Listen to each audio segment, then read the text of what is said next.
Welcome, everybody, to another edition of Millennials Are Killing Capitalism Live. Today is the 12th conversation with Abdaljawad Omar. For folks who don't know, Abdaljawad Omar is a writer, analyst, and lecturer based in Ramallah, Palestine. He currently lectures in the Department of Philosophy and Cultural Studies at Birzeit University. He has written extensively in Arabic, in English. He has contributed to the Electronic Intifada, Mondo Weiss, and Ebb Magazine, among other outlets. We'll be talking about a couple pieces of his today. One, testing the boundaries for ethnic cleansing in the West Bank, which just recently came out on Mondo Weiss, and then Shock Without Awe, Zionism and Its Horror, which was published in Radical Philosophy. Both of those are linked in the show description. Do want to say a couple things up front to folks who don't know. Electronic Intifada has been banned from uploading videos on this platform that we are on right now. Not millennials, but the overlords at YouTube and Google have banned them for at least a week, and hopefully it won't be more than that. But I just want to let folks know there are other places that you can access those conversations. So if you go to their Twitter, they're streaming there. You can also go to their website and connect to other ways. So there are other ways. They're still streaming. It just can't do it on this platform. And I don't know the reason, other than I will say that my own experience with this platform is that there are very arbitrary applications of the so-called guidelines that we're supposed to adhere to on this platform. You're usually, I don't know that you ever get an explanation of what guideline you have allegedly violated, and you don't get to talk to real human beings about it either. So that's just for people to know. And anyway, it's another reason why I encourage folks, if they want to support this platform, to support us on Patreon. But however you support us, we appreciate it very much. So there's a lot that we want to get to today. So I'm going to invite Abdaljawad Omar to the show. Hello, my friend. Hey, how are you, Jared? I'm all right. As you said, you're breathing when I asked you before we started. It's good to be with you again, though. Yeah, same here. Looking forward to the conversation today. Yeah, me too. So when I reached out to you this time, you had a title, you had a day, and you had a time, and so that I was explaining to someone else that it doesn't usually. I have to kind of push some of those things forward, and you still have plenty to say, but it suggested to me that you have a number of things that you kind of have been thinking through that maybe that you wanted to get to. So I'll just start with that and let you kind of, because the title of this conversation is The Perpetual War, the Israeli Wager on Time. And, we can start there with, kind of some of the things you're thinking about around that concept. Thanks. Is it only me that does this? Like that, it Gives a title? No, that doesn't give a title, generally. No, actually, most people don't, usually, but yeah, anyway. So yeah, you're not alone. I was curious if I was like particularly problematic or not. I'm happy I'm not. So anyways, yeah, I mean, of course, there's a lot to think through. I mean, we've spoken, I think, last time in late July, no? Was it? Is that accurate? So, you were working on wrapping up your thesis, so I gave you some time. Hopefully you finished. I don't know if you did. Yeah, I mean, it's almost done. It's like fine-tuning now, so yeah. Good. I mean, it's not the best piece of writing, but, we have to get it done and over with. And also, like, just for future, I stopped working at Birzeit, so this semester, last semester, my last semester. Okay. But not important things. Anyways, the thing is that, there's an ongoing, if you want, discussion in Palestine. And remember the last time we spoke, I think by the end I was kind of like pinpointing this kind of dissonance between sometimes how people are viewing this war from abroad, like the Palestinian diaspora, people in the Solidarity movement, and perhaps also the mood that is prevalent now among Palestinians, specifically those in the West Bank, Jerusalem, Gaza as well, although I'm not in Gaza, but also Palestinians in 1948. And the dissonance between this kind of excitement around the war, its potential for liberation, opening a political horizon, and at the same time, a more reserved, if you want, and disoriented type of politics that have been prevalent in the occupied Palestinian territories and among Palestinians within occupied Palestine. And I think that, I was trying to deal, because, as much as I'm, yesterday I was speaking to friends and I was like, I'm the only optimist in Palestine, maybe, like that's the, so you're not getting a good sample, if you want, to assess the mood from me. Because I think that the longer the war lasts, the longer the pain exists, there's a lot of different reactions to it. Among them, the willingness among a lot of Palestinians to feel that the war has to end at any price, no matter what the price is. Some have a different reading, that the more time moves, the more Israel is able to accumulate tactical successes, to pressure the population in Gaza, to entrench itself in the two corridors now that it controls, which is the Philadelphia Corridor, which separates Gaza from Egypt, but also the Netzarim Corridor, which divides the Gaza Strip between north and south. So there's this kind of highly pessimistic reading that includes, of course, things like, most of the Gaza population is now centered in a very narrow area, on around 10%, I think, of the Gaza Strip's entire, landmass. So there's a lot of pessimism among a lot of Palestinians. I mean, it's a silent pessimism. It's in some sense also a defeatist one among many. Although there's, of course, kind of a defeatism that is not completely defeated, which is, I'll try to explain that, which is that people are pessimistic because if we lose the war, then they can tell us, we told you so. And if there's some sort of victory, we'll forget that they, told us that we will lose the war, because nobody will, hold them accountable for that. But that's the environment in which, I find myself, thinking about time, war, attrition, like these three elements all together, and thinking whether with time, things are actually going Israel's way or not. And that's why I came up with this title, Israel's Perpetual War. Because on the other side, there exists in Israel now also a government that is led by this right-wing messianic faction, by people like Bezalel Smotrich and Itamar Ben-Gvir, who tend to see, with messianic time generally, people who believe in godly intervention, or they believe in some sort of religious redemption coming their way. They don't care about necessarily the pain that exists at the moment in this worldly world, if you want, and therefore time always works in their favor, at least in their view. The future is always their future.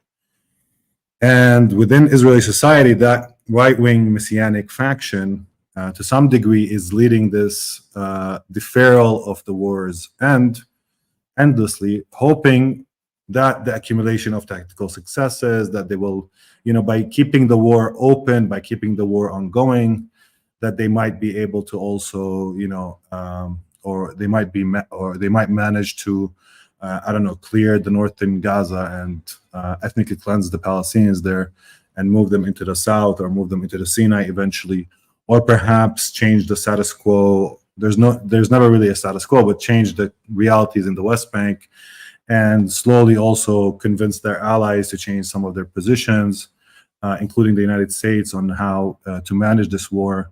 Looking forward among some of these factions for a Trump presidency as well, that might be more lenient towards what Israel wants to get away with in terms of the conduct of war, or how it approaches it in certain parts of the Gaza Strip, or with in relation to Lebanon and otherwise. So on that side, in Israeli government's thinking, which is not necessarily the security elite's position in Israel, however, that there is that tendency to see that time will work in their favor. And we cannot necessarily completely dismiss that. I mean, I'm not trying to challenge that necessarily, because also among Palestinians, time generally has not worked for them. If we look at her history, and that's why the pessimism is prevalent as well, is that, since 1967, we had no settlers in 1967.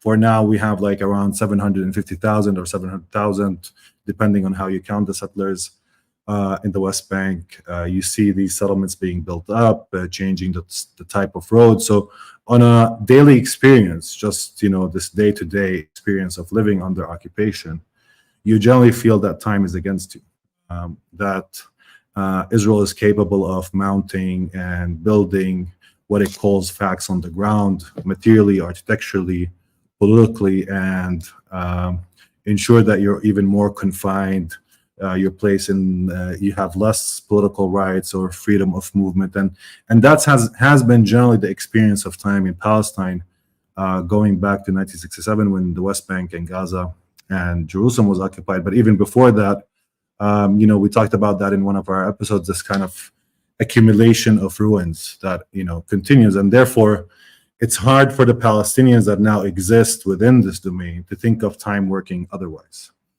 And again, the juxtaposition that with this kind of right-wing, settler-driven policy of expanding the war, maintaining its presence, maintaining it perpetually. Having said that, I'm not saying that these are the only two factors, but what it means is that we're in a war that on many elements of it has already exhausted itself. So Gaza is destroyed. Israel needs the captives and the prisoners of the Palestinian resistance held back.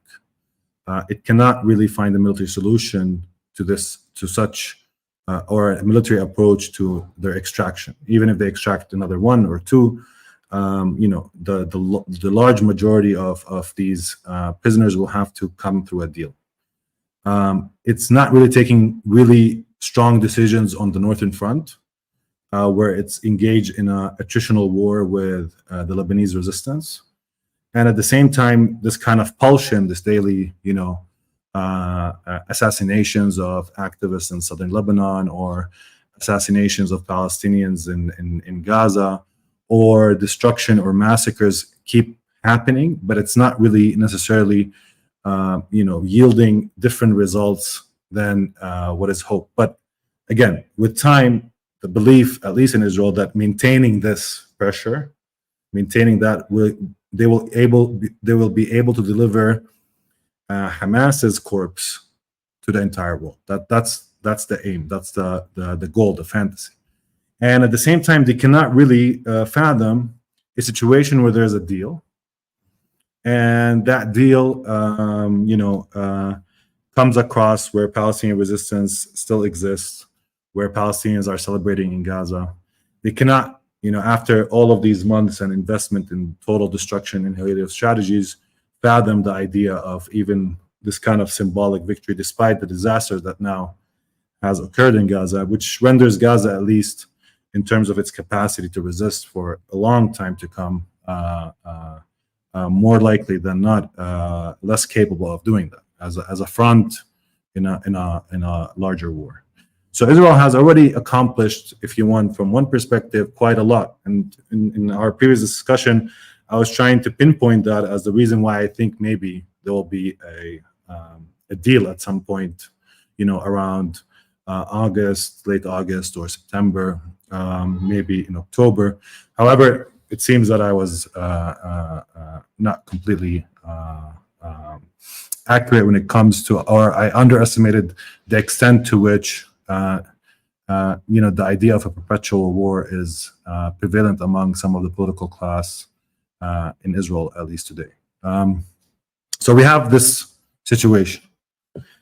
And the discussions in Palestine, on the other hand, are all highly obsessed with the idea of a deal, meaning that all political analysis right now tends to revolve around the chances for a ceasefire deal, a prisoners exchange deal, a deal that stops the war, for understandable reasons, which is, stopping the pain of the people in the Gaza, stopping the massacres, stopping the erosion in, resistance power as well, fearing perhaps that as time, goes on, Israel will be able to accomplish some more significant tactical successes, reaching, resistance leaders, or reaching some of the prisoners, or doing something that is extraordinary from the things that we have seen thus far. So there's that fear also with war stretching itself. But in most analysis as well, currently, the idea that Israel showed signs of a persistent will to fight, less inclination to give up easily, specifically in terms of loss in soldiers and material and weaponry and all the things that we can place in this kind of loss paradigm, whether it's tanks or vehicles or the need for their allies to provide them with endless resources, and the financial injections coming from the United States, which is another point. I don't want to go off ramp, but it seems that when we talk about war of attrition, the most important element in a war of attrition is force regeneration. And at least in multiple domains of that, without the United States, Israel would not be able to proceed with this kind of perpetual war. It might be able to do it in a different way, but it will be less effective and less capable of mounting the pressure it's mounting without American armament coming in and flowing as it has been for the past 11 months or so. But the most important thing is that nobody's also asking the question, if you want, is time really working in Israel's favor? Because opening, or extending the possibility of war without resolutions on this strategic dilemma that it finds itself, with the hemorrhage that is happening to the north, the loss, you have the displaced settlers in the north, but beyond that also, the entire settlement project in the north is compromised in many ways, without any significant deal with the Lebanese resistance or a war that restores, between quotes, deterrence. At the same time, there's still an ongoing, sea blockade happening through the Bab el-Mandeb, where the Yemeni Ansarullah are, exercising still their pressure economically on Israel through that. And Israel finds itself in a war of attrition where it's both united and divided at the same time. And the signs of divisions are not around killing Palestinians, of course, not around, the desire for a total victory. Everybody in Israel wants, or most people in Israel want this idea of totality of victory, of course. But at the same time, more and more so, we are seeing that the movement started by the families of those held captive in Gaza are mounting pressure that is able to galvanize some of the main pressure sources in Israeli society, including the labor union, or the Histadrut, which was actually responsible for the creation of the state before 1948, and still plays an important role, but it has its own politics because the leadership of this labor union is more liberal, leftist leaning. Of course, leftist in Israeli terms is not really leftist.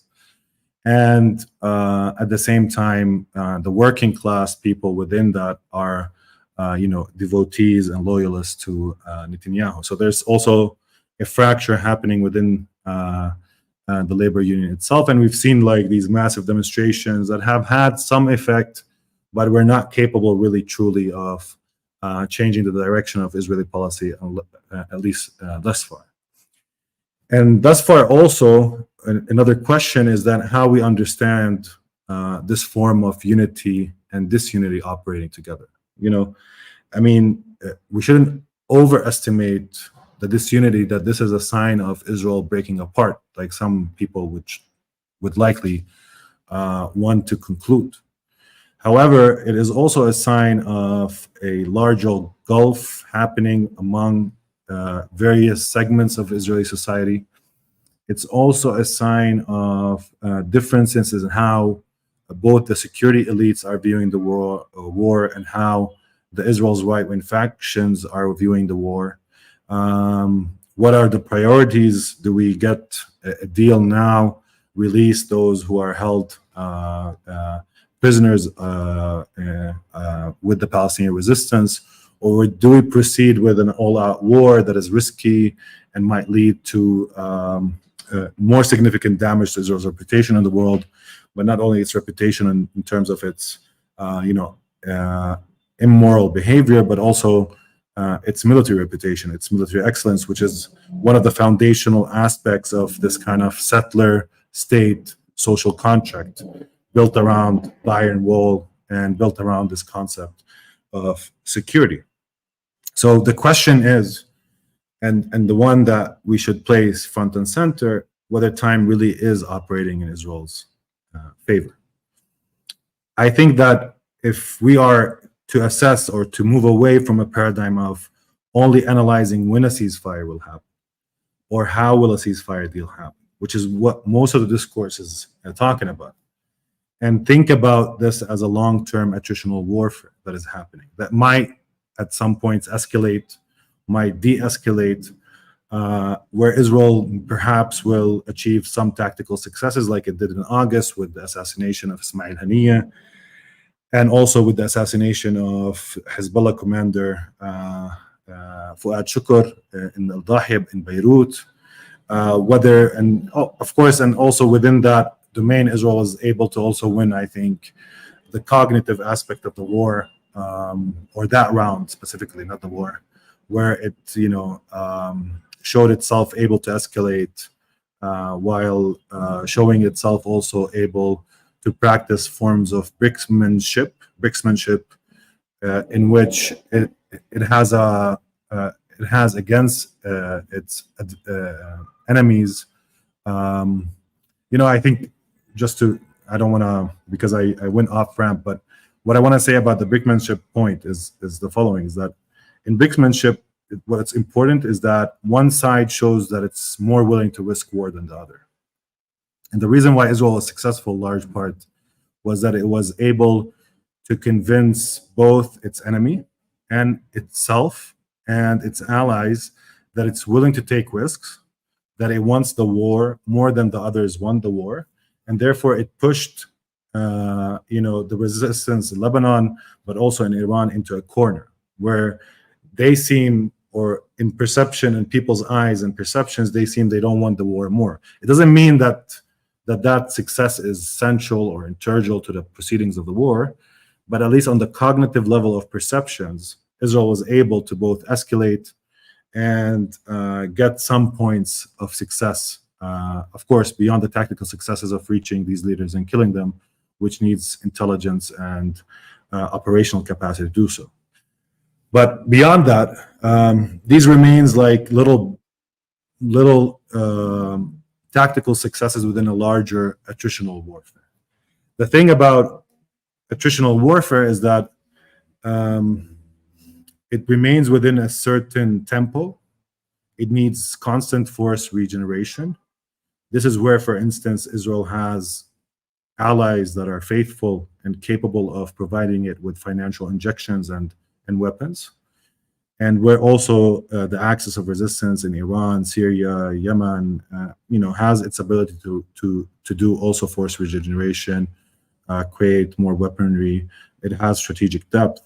But in the context of Israel's war with Gaza, that is a different question, because forced regeneration in Gaza is much more limited.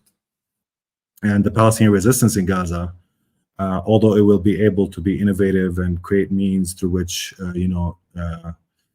to compensate for the loss of weapons or personnel and other forms, and can lead a long-term guerrilla fighting type of operation, with small operations happening and maintaining a cost on the military presence in Gaza. It does not have the same capacity for force regeneration as all the other actors within this attritional war. So this is the kind of the picture of the military side of things. But of course, eventually, the most important element is who has more will to fight. No, like at the end of the day, wars, there are an element in them that cannot be completely measured through how many bombs you have, or how many helicopters you have, or how many bullets. It has to do with the capacity for each society to withstand, to remain resilient, to not surrender, and to maintain a hardened capacity to sustain sumud in Arabic, if you want, steadfastness, facing this form of attritional warfare, specifically in areas like Lebanon, and where war takes a more inhalative strategy in the Gaza Strip. So that is currently, the situation, and that's why I think it's also important for people who are concerned about Palestine, who are working towards the Palestinian struggle, that this is not necessarily, we never know when things could open up and maybe a ceasefire deal will happen. But to be honest, a lot of people want the ceasefire deal so they can stop worrying about what's going on. And I think that one of the important elements for the solidarity movement as well is to think through the long-term war and what people are capable of doing beyond this, obsession with simply, of course, we all want the ceasefire to happen, but beyond the obsession simply with, thinking we're failing to get a ceasefire done, and that's why, this movement maybe is a failure, or maybe that, we're burned out, we cannot do more.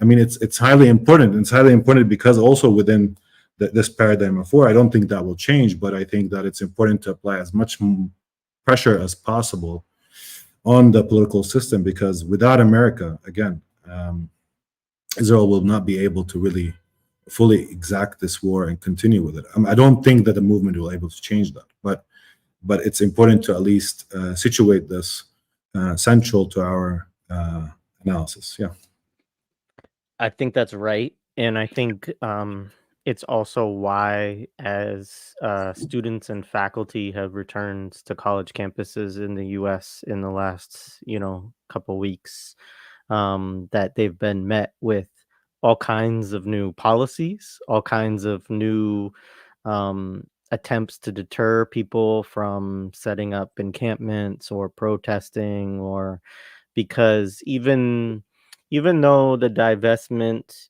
of these institutions, is not an end all be all, it's a small slice of the pie, theoretically, in terms of how much support there is.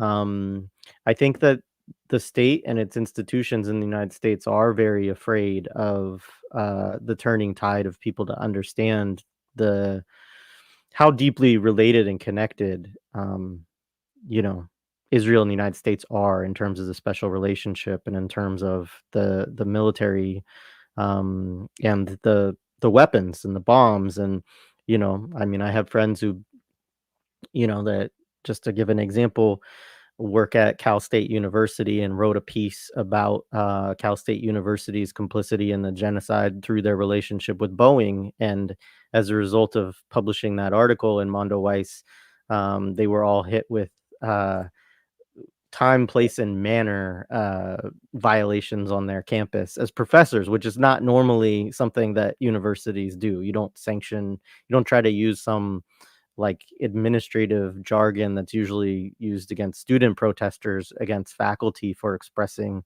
an intellectual viewpoint. That's not usually what occurs, right?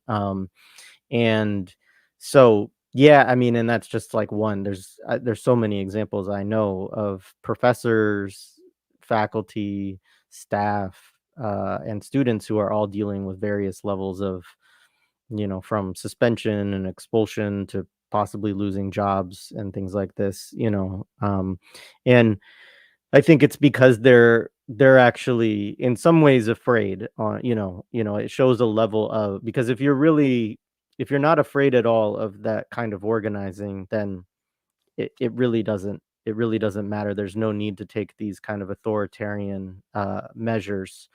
Um, but I do agree that unfortunately, um, I mean, in many ways, I think I've sort of said this, hinted at this along the way. I think the focus on the ceasefire as a central demand in the US was a mistake, and maybe it couldn't have been fully foreseen because historically, the terms of ceasefire would be kind of both sides, putting down their weapons and negotiating, right? Which is would not be a bad thing, right? But in this case, you know, really the demand I think should be and should have always been an arms embargo, and saying, look, even through international law, it is not legal to transfer arms to a country that's committing war crimes. And at a minimum, that's happening, right? Even whether, I mean, I would characterize it as a genocide. I know that steps into a realm of legal debate that I'm not the person to litigate, right? Um, but anyways, yeah. So anyways, I think that for folks, I just want to say all that to say for folks who are organizing and thinking about these things, I think divestment, I think arms embargo, I think, understanding that these attacks that people are facing are a sign of weakness, which doesn't mean that they can't affect you personally. Um, are all important things for people to kind of keep in mind as they hopefully keep the pressure up. Another thing I want to say is something you said, I think it was either last time or the time before, but you were talking about the need for international solidarity around eventually supporting the reconstruction of Gaza. But also, I think, this is something that through conversations with Louis all day, also the conversation with the Palestinian youth movement that we had last week, thinking about the ways that us in the West can also get resources to people in Gaza now in terms of GoFundMe's and campaigns to raise money for, whether it's schools or other resources and things like that. It may seem very kind of individualistic but I think the more of us that engage in that type of activity, I do believe it supports on some level a resilience and an ability to withstand this kind of attritional war, right? If the goal is to drag this out, right, then we also have a responsibility to try to sustain as much as we can the people who are trying to weather that attrition, is my analysis of it. I don't know if you have anything to say in response to those comments, but if not, No, we I can move agree. I on. mean, yeah, I think movement building should not be built around a one-time issue. I mean, even if a ceasefire happened in November, if we imagine that, like after a month, um, the idea of having this kind of event called October 7th or Al-Aqsa Flood was for also energizing a movement that would work for long-term goals. That will integrate demands either coming from the BDS movement or whatever is possible, depending on the community that you're in, the city that you're in, the places from which you organize. So, and to place more pressure through these various levers, whether it's consciousness raising type of activities, to more proactive, to boycotts, to whatever that can be possibly done to shift the narrative, fight back against the hegemonic narrative in the mainstream media towards all of these things. And I think, look, honestly, I don't like self-defeating rhetoric, because I do think that you know, it's not a very coordinated movement. Yes, maybe it's not a highly centralized movement that has, you know, a specific skeleton. But I think the Palestine movement, globally speaking, with various, yeah, I know people fight within it and have different positions, etc. But it has been able to shift a lot of the ground around Palestine. So we shouldn't underestimate that, and we shouldn't like also dismiss it because the ceasefire didn't happen, or because the power of the movement didn't force politicians to completely change their strategic posture and the way they think about the region, etc. Because, as we know, this is also more structural. It's, you know, foundational interest. It's I don't know. It won't shift easily, you know, or you wouldn't be able to get something through the system anyways in a profound manner. But there's a hope that lies in also these type of struggles, because it's not only about Palestine itself or the Palestinians or what's happening in Palestine, and we talked about this quite a lot. It's also about, you know, how, you know, the world that you live in is unrevealed in a new light, you know. And I think the danger is, and we see that, and Jared, you're pointing towards that, and I believe that this is a trend that will only increase in intensity, is that, you know, in the beginning of October 7th, you know, the entire, let's say, establishment, I don't know what you want to call it, but they were caught by surprise, no? And including in universities, and what to do with the students and the professors. And I think that now, after the summer break, you know, there's a lot of coordination happening on different levels.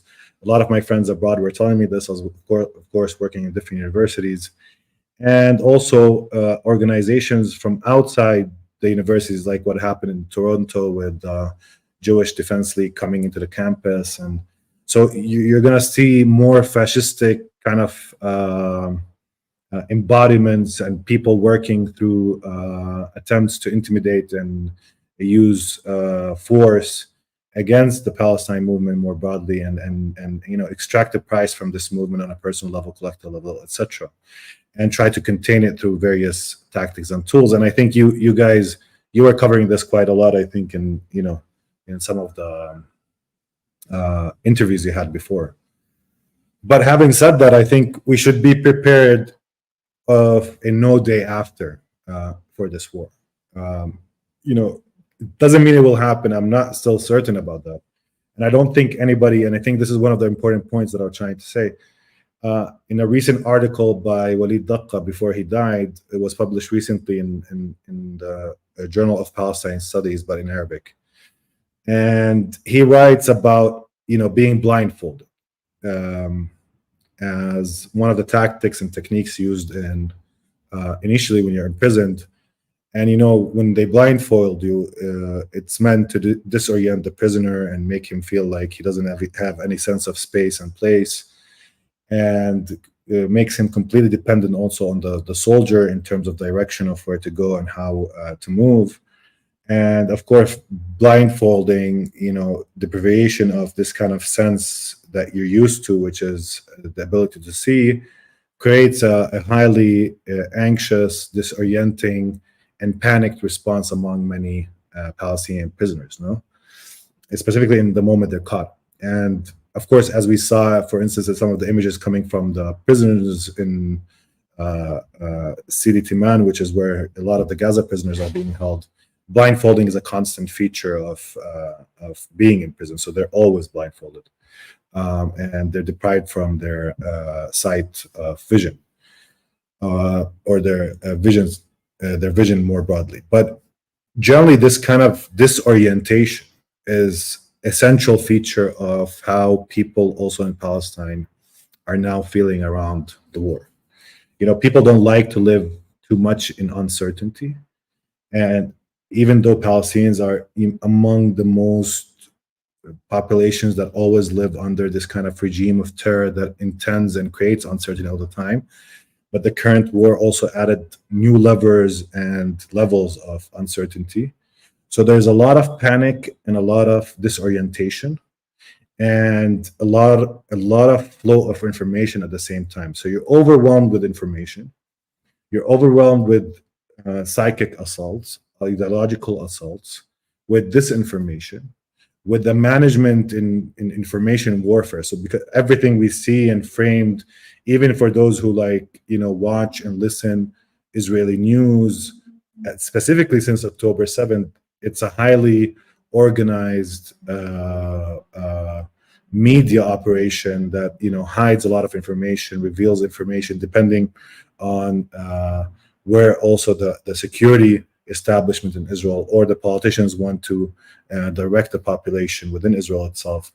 So you're under in this environment of constant flow of information, constant flow of images of death, rumors spreading, anxiety being a constant feature of people's daily lives, feeling everything is going to end, feeling, and that's part of the torture, the let's say the torture of the Palestinians at this moment. I mean, I think probably a lot of you in the US feel similarly in some instances, but when it's experienced by people here in the West Bank, and of course in Gaza, it's a totally different level to it as well.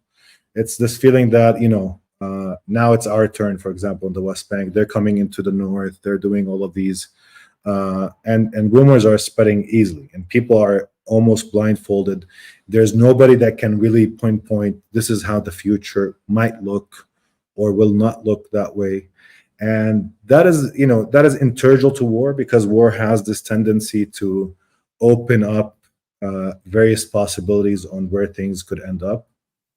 And it's easy for people to discuss, for instance, victory and defeat in a moment where war is still going on.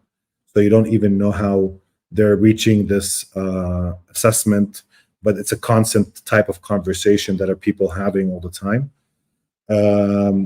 with different point of views, and people will pinpoint the same factors and say the same, frame it differently, depending on who you're talking to or what entry point they make into the analysis.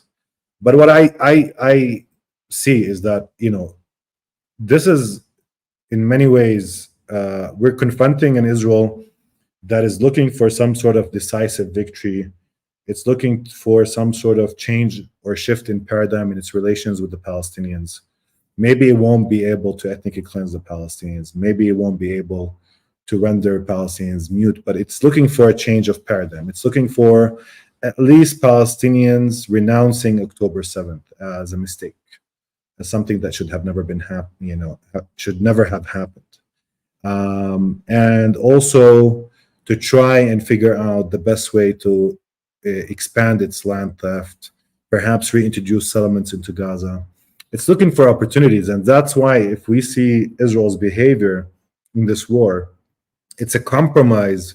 Even when it goes to Philadelphia or builds Nitzarim, it's a compromise between the security establishment that has these relationships that are important and integral to it on the arms manufacturing front in the globe, its relationship with the American establishment and security and intelligence sharing mechanisms, and the need for the American industrial base for weapons to come in, and the individuals also that are key within the security establishment, the military, the Shabak, the Aman, all of these different security organizations in Israel, Mossad, etc., that are also interested in careers after their work ended in different and various places. So there's this kind of old security network in Israel that regenerates itself. Of course, there's a struggle over it, even now, between assigning blame to what happened in October 7th on the heels of the security elites or on Netanyahu, Ben Gvir, and Smotrich, and there's a fight ongoing there. But in terms of Israel's strategy, and people read too much into Israel, that it has this, thought out strategy, completely knowing what it wants to do. I think that the policy deliberation and policy process is less deliberate than people think. I'm not saying that they're doing everything on the fly, but I think it's different actors feeding different proposals. There's some sort of compromise position that happens between these different actors, and that includes the active engagement of the Americans in the management of the war. because Israel needs their weapons, so the Americans have a say in how, for instance, they enter Rafah. Instead of bombing it from air, you can go in doing this and this, but you have to move the population slightly, and so these are the levels to which American management of the war has actually unfolded throughout the war. Or, okay, maybe we don't want you to start a war in the region, and maybe the Israelis rebelled by, I don't know, assassinating Ismail Haniyeh in Tehran. Maybe not, because maybe they actually got the approval. We don't know. But in many ways, Israel will do things that they'll come back if it works and say, you see, it worked. But even if it didn't work, the Americans will still have their back. So in various instances, all of these actors are playing a role in the management of the policy choices and the conduct of the war that is happening in Israel. It includes, again, the military establishment and security establishment in Israel. It includes the political side of things with Netanyahu, Ben Gvir, and Smotrich more particularly, but also Gallant, who plays a role in that. It includes the Americans. And of course, it includes these people have different priorities about what should be done or not done. And eventually you reach this kind of compromise. So you have Netzarim, which is a corridor that cuts Gaza from north to south. But Netzarim enables the army to establish a military governance apparatus. Perhaps later on, it might be able to protect settlements if they're ever going to be implanted within the Gaza Strip, if that's going to be possible for them. So it satisfies the right wing to see this type of maneuverability or this type of Netzarim corridor. At the same time, it's a military necessity in terms of if you want to continue to these Sisyphean type of operations where you re-enter the same places over and over again, hoping to dismantle the infrastructure or capture fighters or kill fighters and engage with them, or extract some of the prisoners. So you have a base from which to move into every part of the Gaza Strip. And so it satisfies these different policy directions in Israel. But it's kind of like it sits in the middle. There's the specter that we can here take Netzarim and turn it into a permanent base of operation that allows settlements, allows us to annex North Gaza, for instance, that allows us, that specter exists. Smotrich and Ben Gvir are happy. Same thing with Philadelphia corridor.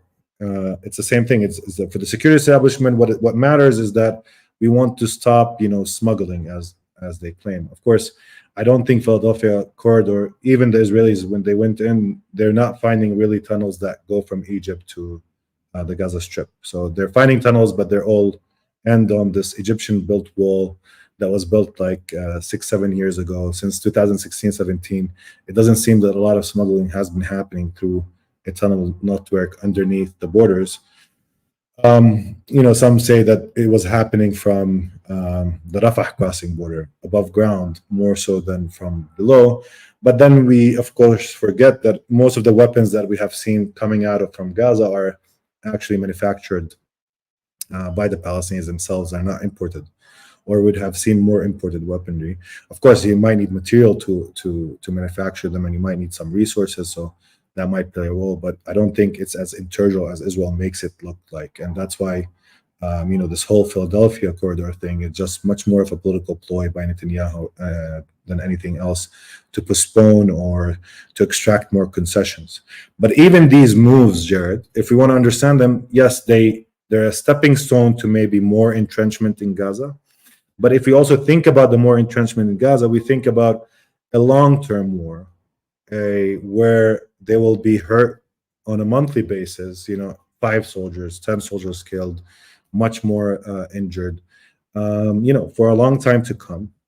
They will have to, at some point at least, create some sort of system for the people to actually live on beyond this humanitarian paradigm that exists now.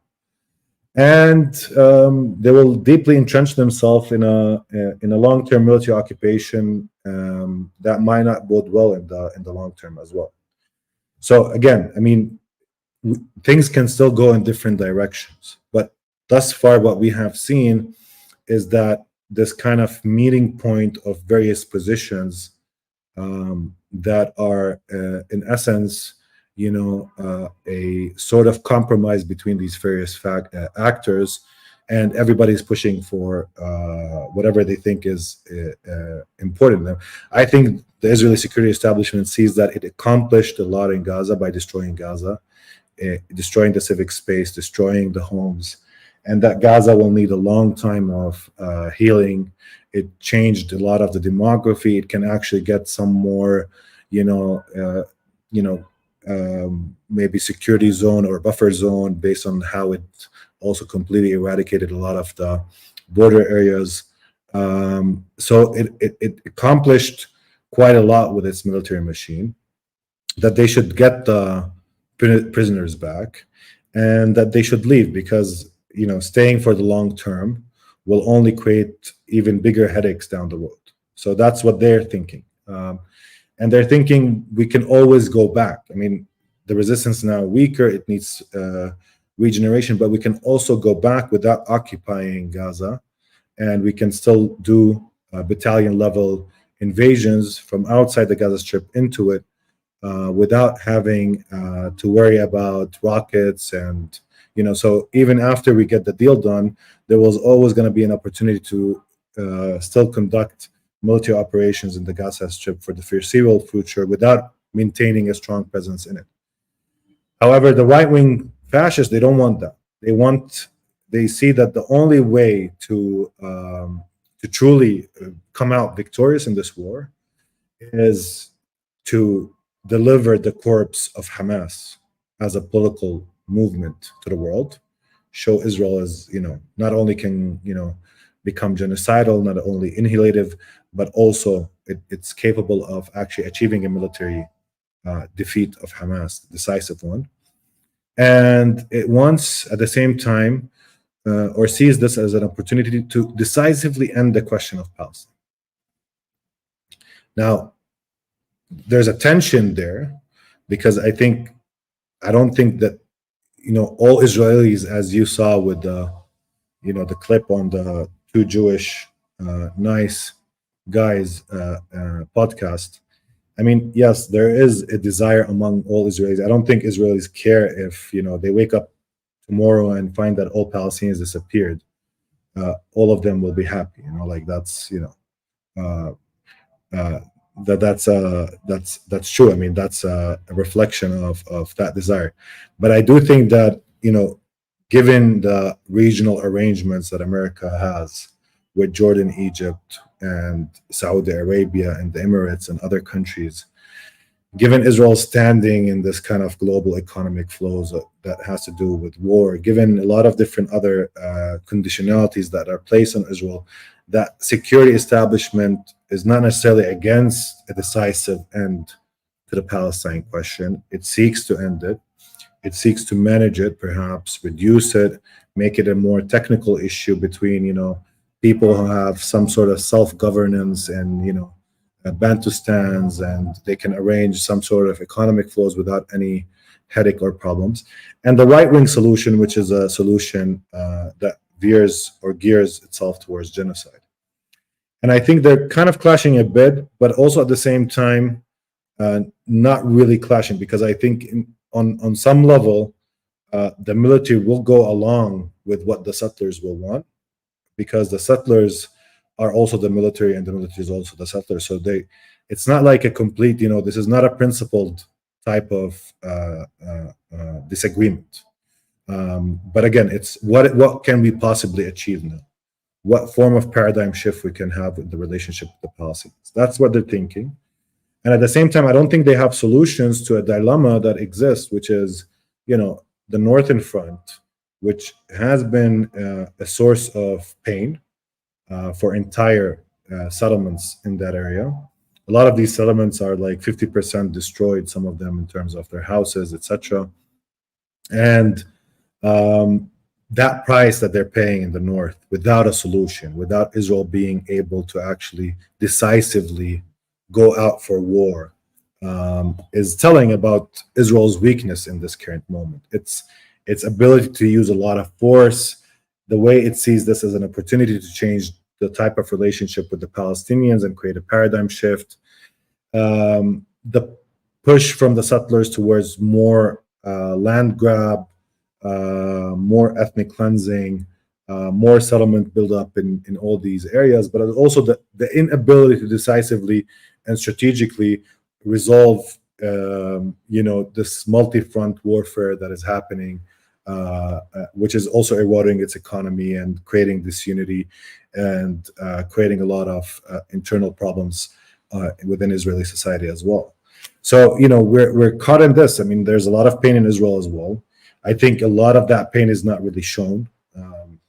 It's hidden. That doesn't mean that pain means, as people might imagine, that Israel is gonna, completely disintegrate in like a couple of hours or in 2 days or 3 days.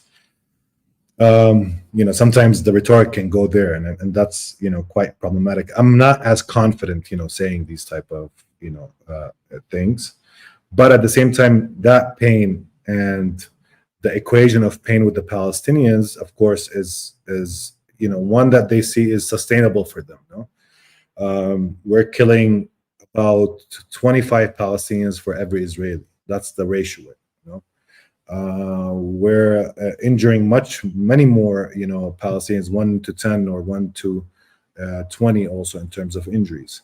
Where they have entire Gaza destroyed. Now they're entering the West Bank and also doing a lot of destruction in the infrastructure as well.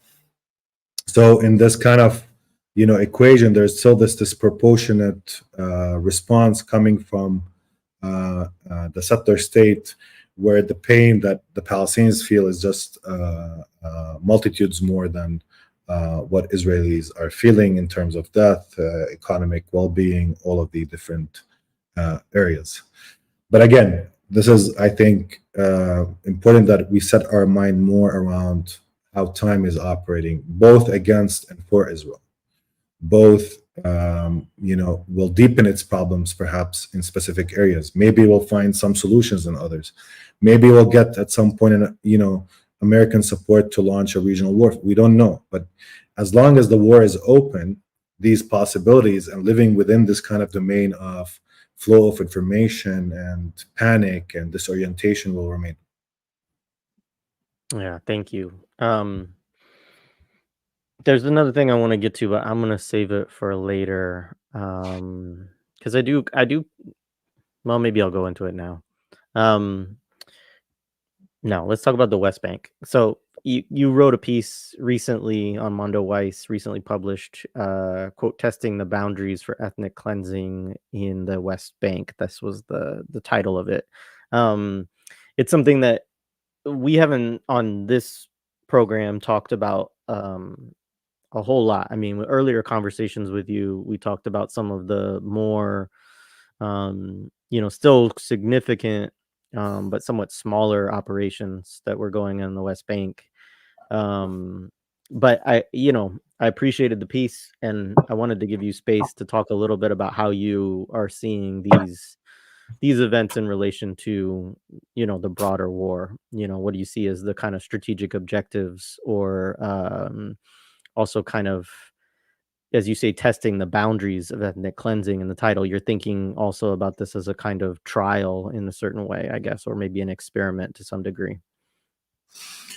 I mean, look, if we're looking at the West Bank in the past 11 months, it would be arbitrary because, in the West Bank, it's always been, a war of gradual points, like a daily war, where the settlers first built their castles, these architectural castles on top of the hills, very confined. Next to each settlement is like a military base that protects the settlement.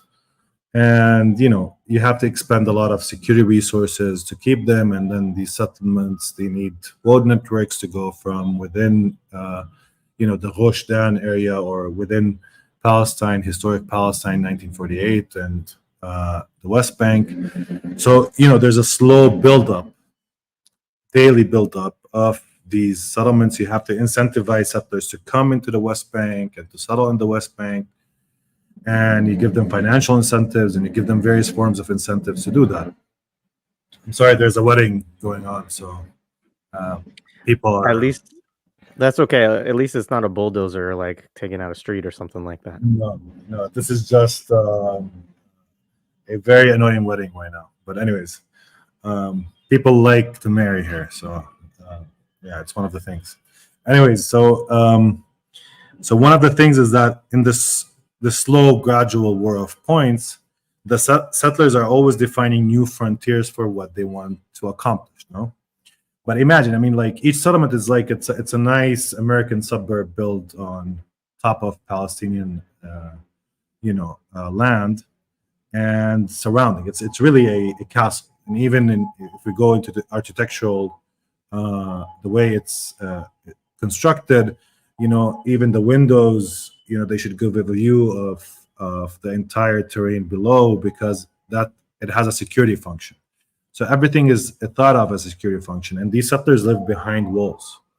They don't live, this kind of free roaming life. And for a long time, specifically from 1967, if you want, till 2006 in the West Bank, the settlers were the ones more in hiding. They're the ones that remained behind the fence, behind the wall. Of course, they start to grow in numbers. They start to go more in terms of their organizational capacities, largely also because they're built around family structures and bringing a lot of kids. And, there's also this type of, ideological bringing up of people through the family, and bringing up new manpower for the settler movement itself through encouraging more births, etc., etc. And part of the shifts in Israel demographic and political scene has to do with that. The seculars, they don't bring kids, but these religious Zionist, factions, they actually produce a lot of kids. So that started to grow, and with that growing, they were more organized and they're becoming more militant. And of course, they have much more say in terms of how the state expends the resources. And this is not to say that they're the ones responsible for the settlement project. It's important that this is a state project. It was built and constructed in part to also protect, in the security doctrine of Israel, by controlling the hilltops. It was meant to protect Tel Aviv and Rosh Dan. It was meant to protect this kind of liberal space. So from the beginning, everybody in Israel wanted the settlement project and encouraged the settlement project. It was only that the religious Zionists are the spearheads. They're the ones that are willing to go and live deep within the West Bank in areas that are remote, and come across with Palestinian villagers and fallahin, and construct this kind of wild west, but in this instance in Palestine, of course. And this type of frontiers, of course, when you build a castle, you slowly want to also remove the fence, because if you're really comfortable as a settler, you don't want walls surrounding you. Eventually, you want this settlement to be normalized and be the one that does not need walls to protect it from anybody. And you need to control the road networks. You need to also strike fear into the Palestinians. You need to displace Palestinians. And for the long time, again, between 1967 and 2005, the settlers were much more cautious. Even in the first Intifada and the second Intifada, if settlers were passing in roads around Palestinian cities and villages, some of them would even put a Palestinian kufiya, to make sure that nobody will throw a rock at them, because they're Israeli settlers, and by putting the kufiya, maybe they'll signal that they're Palestinians or Arabs. So that was the situation. Now, since 2005, and because after 2005 or the second Intifada, we have the system, new neoliberal political system embodied in the figure of Mahmoud Abbas, Salam Fayyad, this kind of technocratic, financial, political elite. The settlers, and because resistance in the West Bank kind of was contained and it was not able to accumulate like what happened in the Gaza Strip, the settlers became much more provocative, and they started going out from the settlements that they live in, and at the same time either attack much more forcibly Palestinian villagers, burning olive trees, creating the conditions for a constant form of fear among the Palestinians as well. And things have shifted in the West Bank. Now Palestinians are afraid to go outside, or to move from Tulkarem to Ramallah, or from Ramallah to Tulkarem. Like today, the settlers are the ones attacking villages along Road 60, which is a major artery that divides the West Bank vertically from the south to the north. And in many of these areas like Hawara, you guys heard probably about Hawara, the village that was, a lot of homes were burned before even October 7th. A lot of these villages that sit on this road or near this road are being attacked constantly. And I don't think that's by accident, it's by design. I mean, what the settlers are doing currently is an attack on the rural Palestinian areas after they've been relatively successful also in removing a lot of the Bedouin communities that exist in Area C of the West Bank. Now they're attacking a lot of the rural villages and trying to incentivize a process of internal displacement within the West Bank itself. So instead of Palestinians being, dispersed across hundreds of villages in the West Bank, which is about, the West Bank is about 5,000 kilometers squared, and with hundreds of villages in the West Bank. Instead of them being dispersed in this small villages and communities all across the West Bank, by attacking certain villages, what they hope to do is to incentivize the Palestinians through this constant pressure and killings and, of course, burnings and, making life hell on the roads, is to incentivize Palestinians to move from within the West Bank, certain areas within the West Bank, to other areas in the West Bank. So, maybe Ramallah as an urban center will become much more condensed and much more densified because of that type of movement. Therefore, they have more land to roam,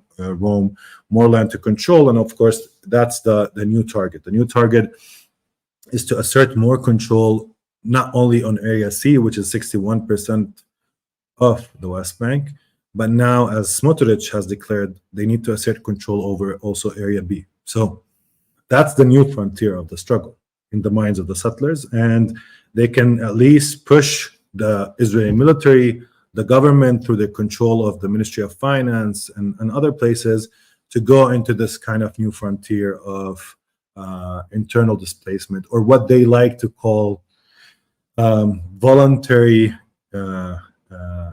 immigration. It's not forced, because they only create the conditions for you to leave, but they're not putting you on a truck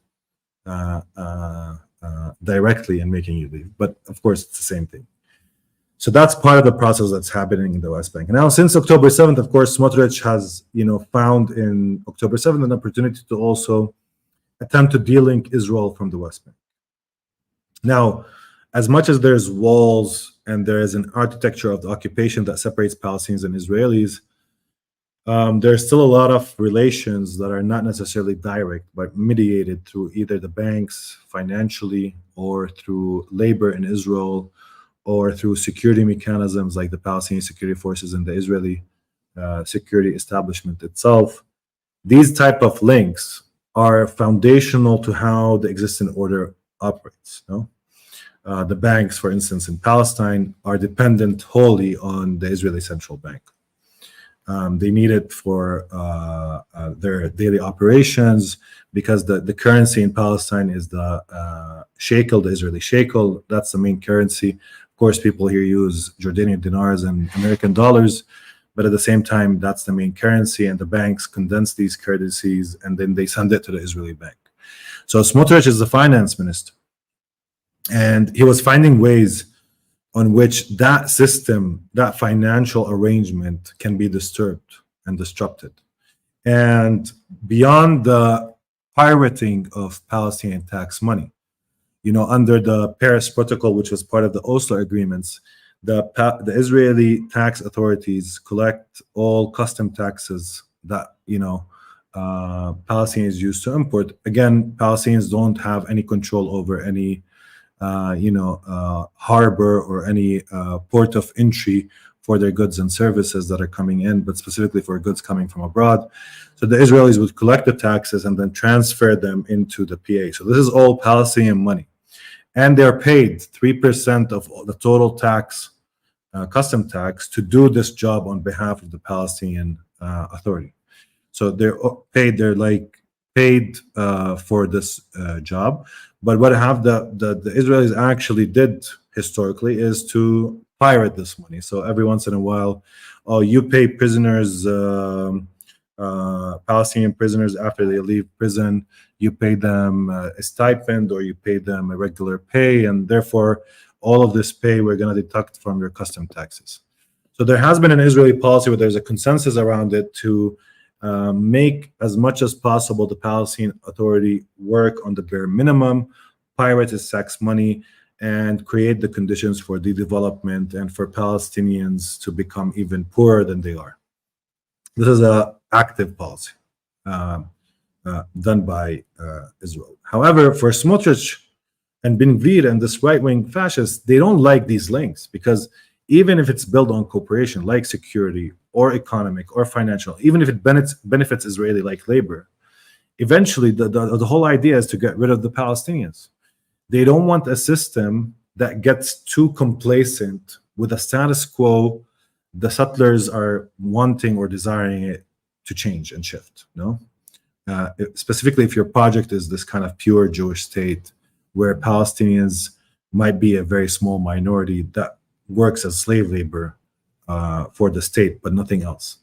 So that's the idea. That's the whole element. So since they've taken control of specific areas, they've been trying to control more the management of the West Bank and the Israeli government, trying to use the lever in power to also de-link Israeli economic financial flows from the Palestinian economic and financial flows, and trying as much as possible to push the military to conduct major military operations within the West Bank, and to extract a heavy price from the Palestinians more broadly, and to help support this system or policy of internal displacement that is being worked on slowly by applying pressure to rural communities, specifically at this critical juncture. So this is the picture at how it looks. I don't think that at this point that Israel is going to commit an ethnic cleansing campaign in the West Bank.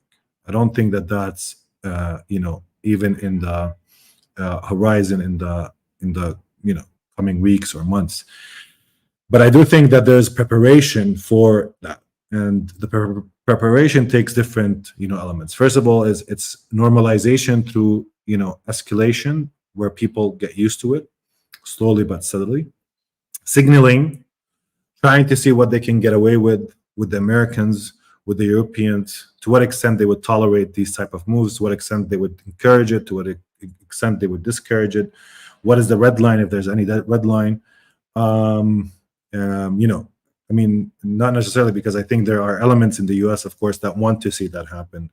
Not perhaps the entire establishment, but there are elements even within the establishment in the American, state that would not mind trying to find for Israel a way out from the Palestinian population, and perhaps encourage Egypt and Jordan and their allies in the Middle East to do something about us.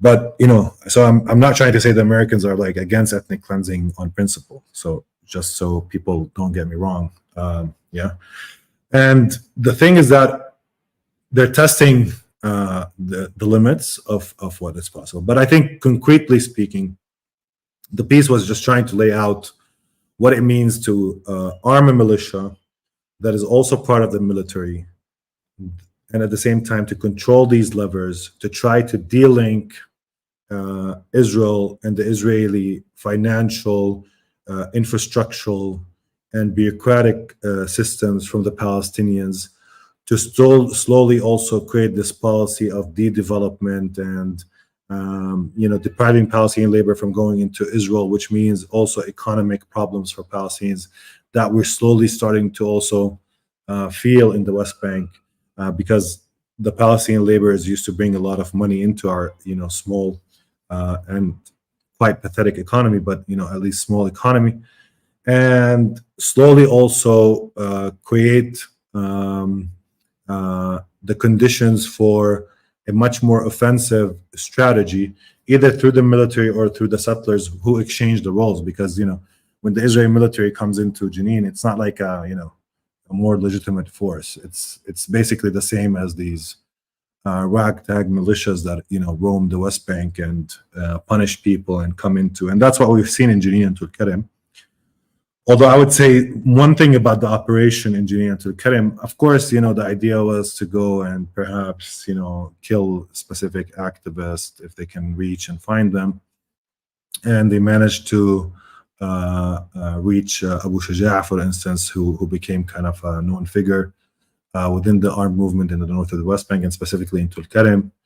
But the idea was more about the destruction of infrastructure rather than really targeting the groups themselves. So the idea was to go there and destroy a lot of the Palestinian infrastructure, specifically the road network within these cities, and also as much as possible to place pressure on the refugee camps through, again, this slow process and vengeance against refugee camps for their historical role in the struggle, because they're dense urban spaces, because they keep regenerating fighters across generations.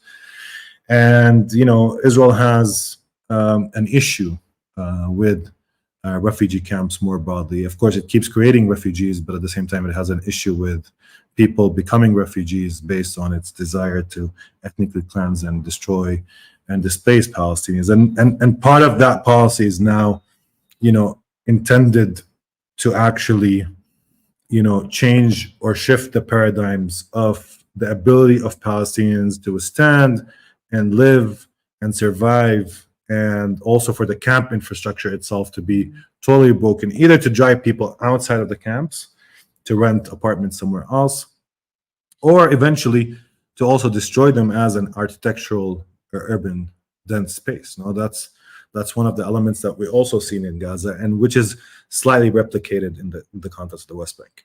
Lastly, it took me a long time, but lastly, I think there's a cognitive element to all of this, which is it has to do, by raising always the specter of things could get worse, that's always a deterrent, has a deterrent effect on the Palestinian population in the West Bank. So, they kind of spread the rumors about movement population intentionally also to get Palestinians at the West Bank to panic, become more disoriented, feeling more anxiety around, their life and the potential for them to die here or to be ethnically cleansed, and all of these different elements, specifically as Palestinians in the West Bank and Jerusalem in 1948 have seen what Israel has committed in Gaza. And of course, a level of that they're afraid that this is also a policy that will eventually come to bear fruits in their own communities where they live.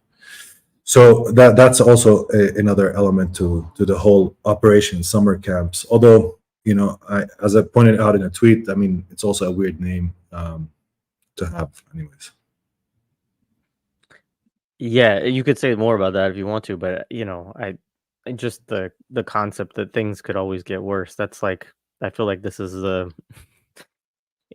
that should be Kamala Harris's campaign slogan right now is, things could always get worse. This is how we're also ruled in the United States, is through this idea always of, look, we can make things worse for you. And so yeah, not to the degree, obviously, of course, of what we've seen in Gaza or even what's been going on in the West Bank, but that's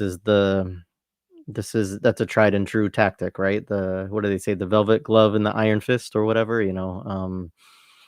So I guess along those lines, thinking about this, and this is more just a curiosity for me, partly because I don't think you addressed it in the piece, probably because you don't see it as something that has some kind of potential. But um, I just do wonder. And I think people do wonder of like, is there any point at which the Palestinian Authority or, the forces that run it, the security forces that exist within the West Bank, um, would sort of say this is too far, right? and change their posture? I mean, you know, do you think that there are, I mean, obviously, I don't, to your question on red lines, I don't really think that the United States has one. And I don't know about the UK. Probably, one thing about the population within the UK is that I think that there's generally a little bit more support for the Palestinian people among people in the UK than there is on a kind of population basis than in the United States as a percentage. But I don't. It's not reflected within their political establishment, clearly. But I don't think for the U.S. there is a specific red line. But I'm also often curious as I watch these kind of operations. Um, you know, what, if any, red lines do you think exist for the people who have taken the kind of compromised position that the Palestinian Authority has taken? I mean, look, when you've hinged yourself on cooperation and collaboration with Israel, you're more afraid of Israel losing than of what Israel will do to you. So, like, there's an element to that. When it comes to the leadership of these security services, I don't think that they will change their policies. I think they're hoping that Hamas will be defeated and they'll have a bigger role to play in a post-Hamas Gaza. That's their bet. And I didn't mention this, but you're reminding me that part and parcel and of the Israeli operations in the north is actual participation by these security forces, either in collecting information, spreading rumors against fighters. For instance, Abu Shuja' was one of the most attacked personalities by PA informants and personalities within places like Tulkarem and other places, calling him an outlaw, and he's not fighting really for genuine reasons, and spreading rumors around and character assassination, and sometimes even assassinating some of the Palestinian youth that are part of this movement, or arresting them or torturing them or taking out IEDs or doing all of this. But more importantly, if just generally speaking, I mean, so there's this confrontation between resistance and Israel, where Israel has to play a more direct role because the Palestinian Authority is still hesitant about a highly direct confrontation between it and these forces, at least a big one, for a lot of reasons. I mean, it's difficult in our society where we all know each other for that to really unfold. Although the Americans and Israelis were attempting to push the PA into this kind of much more confrontational, doing operations where they would get into clashes or them doing the work on behalf of the Israelis rather than the Israelis risking their own soldiers, etc. But the PA now has a critical role in all of this. It's beyond what I just rendered, is that when you come and destroy infrastructure, one of the weaknesses of resistance is like the armed movement in the north of the West Bank is that it doesn't have the lever to rebuild infrastructure or roads or doing a lot of these things, or compensating people for losses or things like that are also central and integral for population support continuing towards resistance fighters more broadly.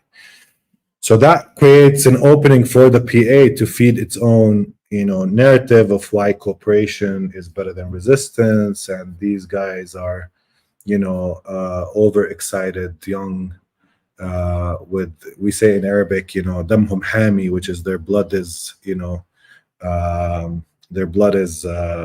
hot or heated, and and they're doing things, they're good, but they're fighting a lost fight and battle, and they're being and they're destroying the economic interests. So that becomes a huge, heavily part of the discourse, also among the people. I mean, I can't really assess it, but I haven't been for some time in the north, but there are these two positions kind of competing, people with the resistance and protecting it, and some people quite afraid of the specter of what Israel's approach to the north of the West Bank or other areas might be. And even Palestinian intellectuals, I've seen a lot of articles coming out from a lot of Palestinian intellectuals saying the West Bank shouldn't resist, and we saw what happened in Gaza, and this is not the time for resistance, and things like that. So that's part of the internal conversation that is happening, and within Palestine itself.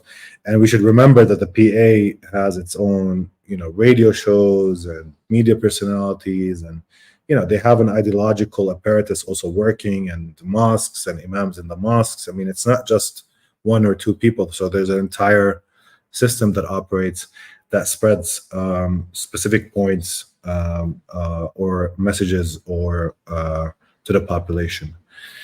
Despite this, I think that for the past 3-4 years, since Corona and the lockdowns ended, and the movement, this armed movement, started to rise, that the PA has lost the new generation quite rapidly, even from among its own ranks in Fateh.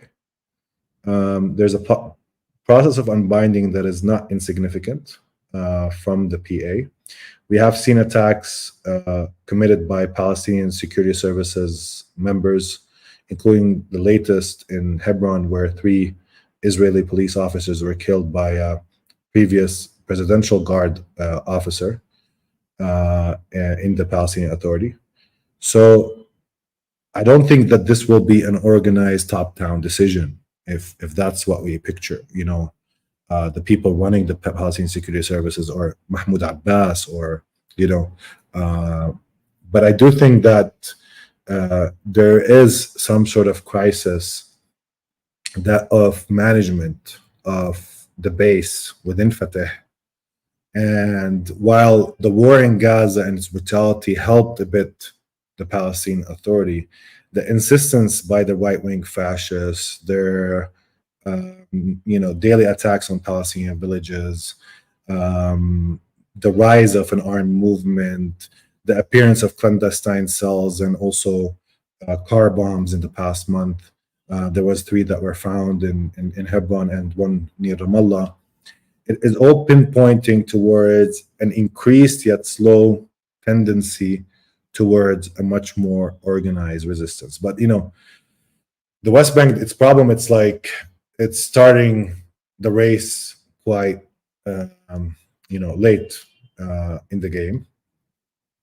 It doesn't have much time to accumulate, but its advantage is that it's a large geography with the ability and with a lot of points of friction between Palestinians and Israelis, and specifically Israeli settlers, that creates a much easier geography for engagement with the Israeli police and settlers by any resistance that can emerge or is emerging in the West Bank.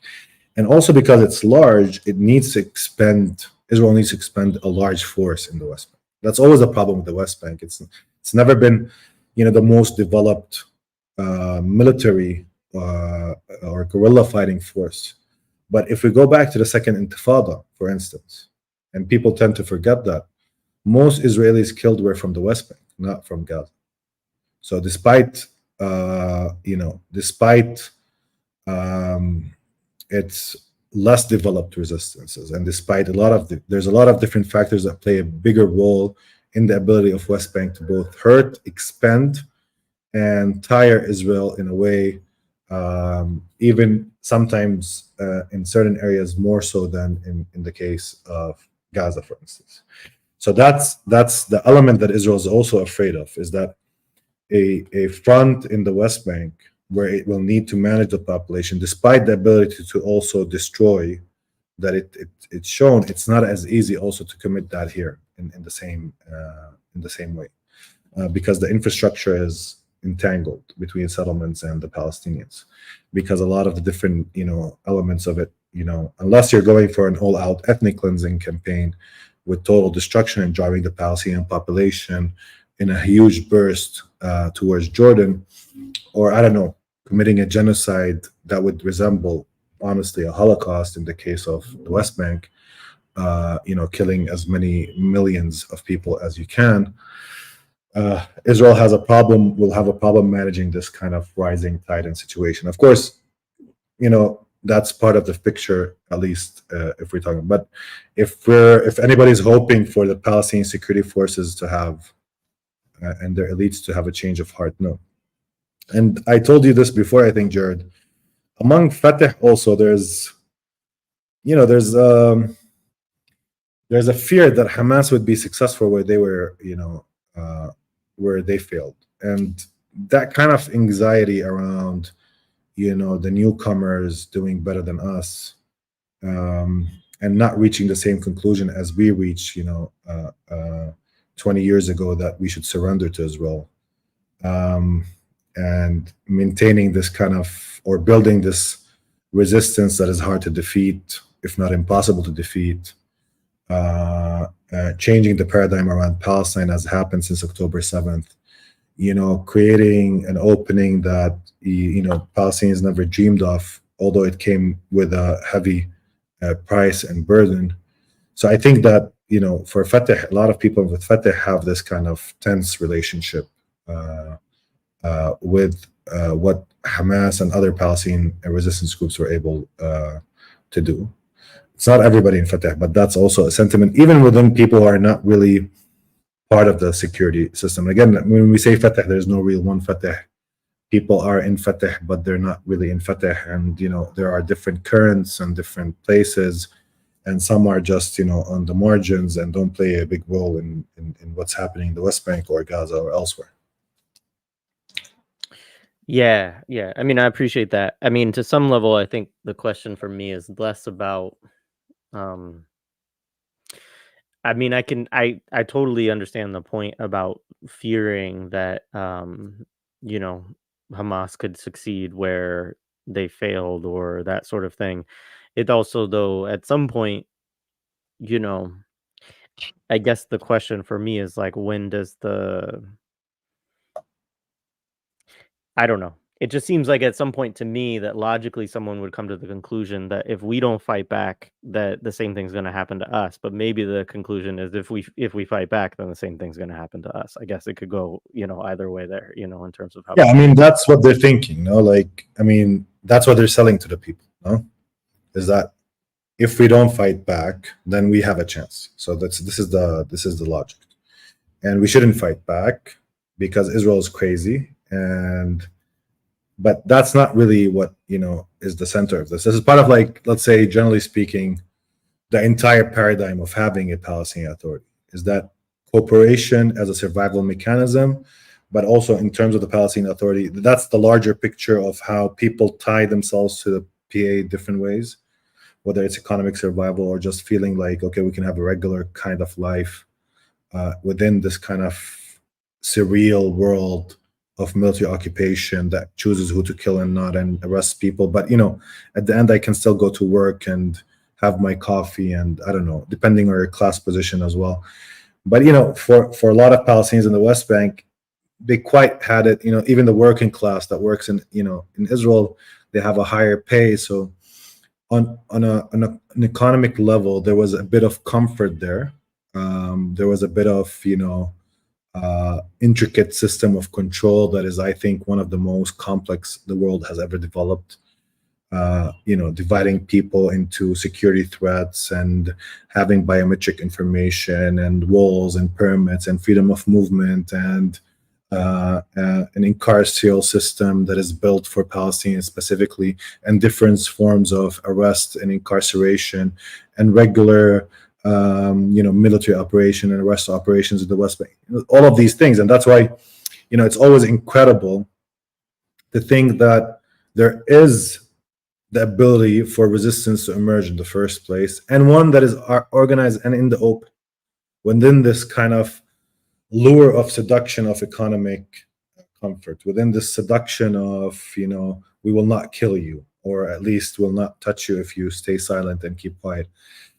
So there's this whole intricate system. But if you think what happened to the Afghani forces that were allied with the US when the American left, like they completely faltered. They couldn't withstand. They didn't have a will to fight.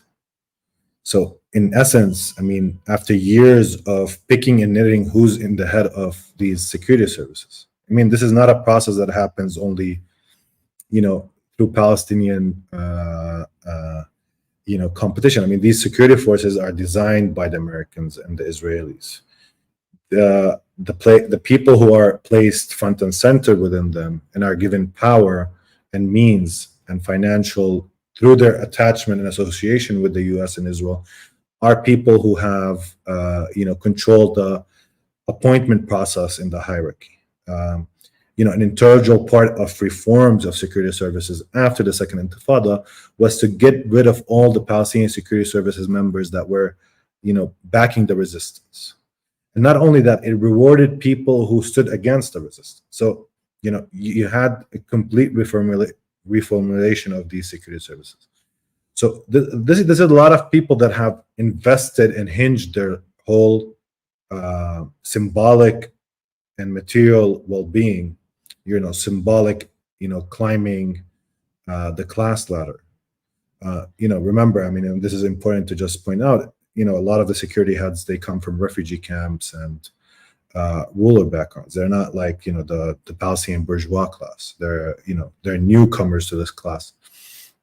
And in many ways, they've hinged their whole, enterprise, personal enterprise, internal power, people's respect, although it's a respect that is only face to face, but behind their backs, everybody curses them.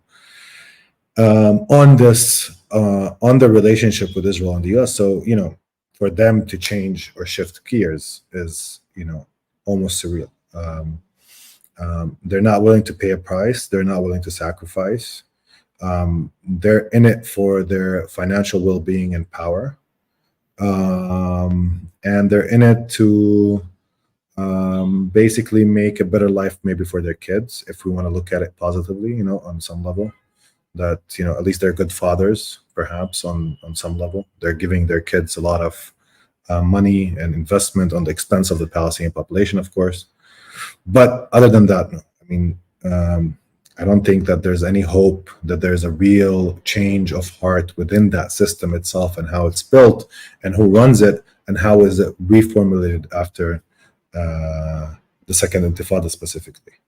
And I wouldn't have I would completely surprise me if that happens. I mean, I wouldn't hinge my bets. There was, before the Second Intifada, for instance, Islamic Jihad and Hamas and the PFLP, on some level, they had this operative theory that, by pressuring Fatah and,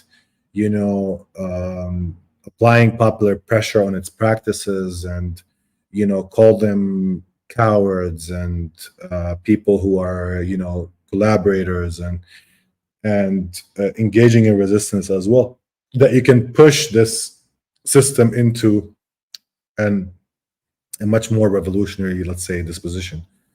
And that's to some degree that was successful in that period. But I don't think it's successful or could be successful. And I think that this system itself it's like a house of cards. It will fall down quite fast if Israel is not backing them and Israel is not placing or giving them, the ability to continue to run the Palestinian people in many ways. So, but they would not shift gears, no. But again, that doesn't mean people unbinding, less recruits, people distancing themselves from them, more social pressure on them. It doesn't mean that they're not becoming weaker. They are. I mean, if we are actually to truly and honestly assess, for example, the armed movement in the north of the West Bank, its major success has not been its operations against the Israelis or the defensive posture, even when the Israelis come. Its major success politically is to show the signs of weakness in the PA, first of all, by being out there in the open, but also in a slowly delegitimizing the PA in the eyes of the Palestinian population and creating the conditions for a much more accelerated unbinding process, of course, and creating an environment for resistance that exceeds the people who shoot at the Israeli army when it comes in. Yeah, no, that's great, and that makes a lot of sense. And I think even as you were talking about, I mean, I think we had the prior conversation around counterinsurgency in the West Bank, and I think that's it's helpful to think about those things. And like for folks who have studied U.S. counterinsurgency doctrine, which I know is a part of this, as well as Israeli, but within U.S., yeah, the idea that the PA would have media apparatus, institutions, imams, etc., like that all aligns. And aligning with that as well is to say the point that you made about Afghanistan too, right? Which is that ultimately these systems are usually somewhat of a house of cards, because they don't experience widespread popular support. They just exist as a they're a buffer force Fighting for basically. nothing. Right? They're fighting for nothing, and they know it. So it's sometimes they fight within a mentality of protecting each other or small cliques, but um, when it gets tough, it just nobody's gonna sacrifice himself for his commander who's corrupt and doesn't care about him. Like that's the you know that there's no real ideology behind this, or there's no real authentic camaraderie experience also behind this, like on a collective political level. So of course it just falls as a house of cards. It cannot sustain itself.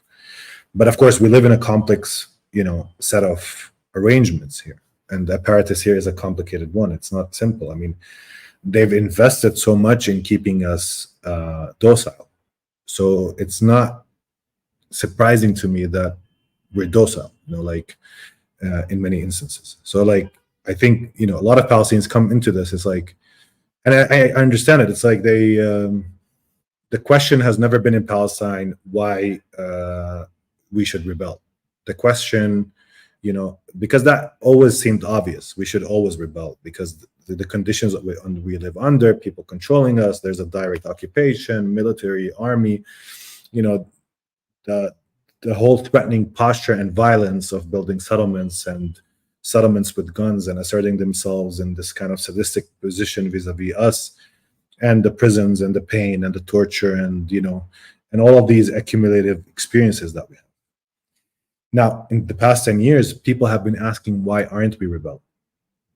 And of course, that's understandable question to have, because the understanding here is that we should be rebelling. But is it a matter of probability? Is it a loss of will? Is it a change in the consciousness of the Palestinians?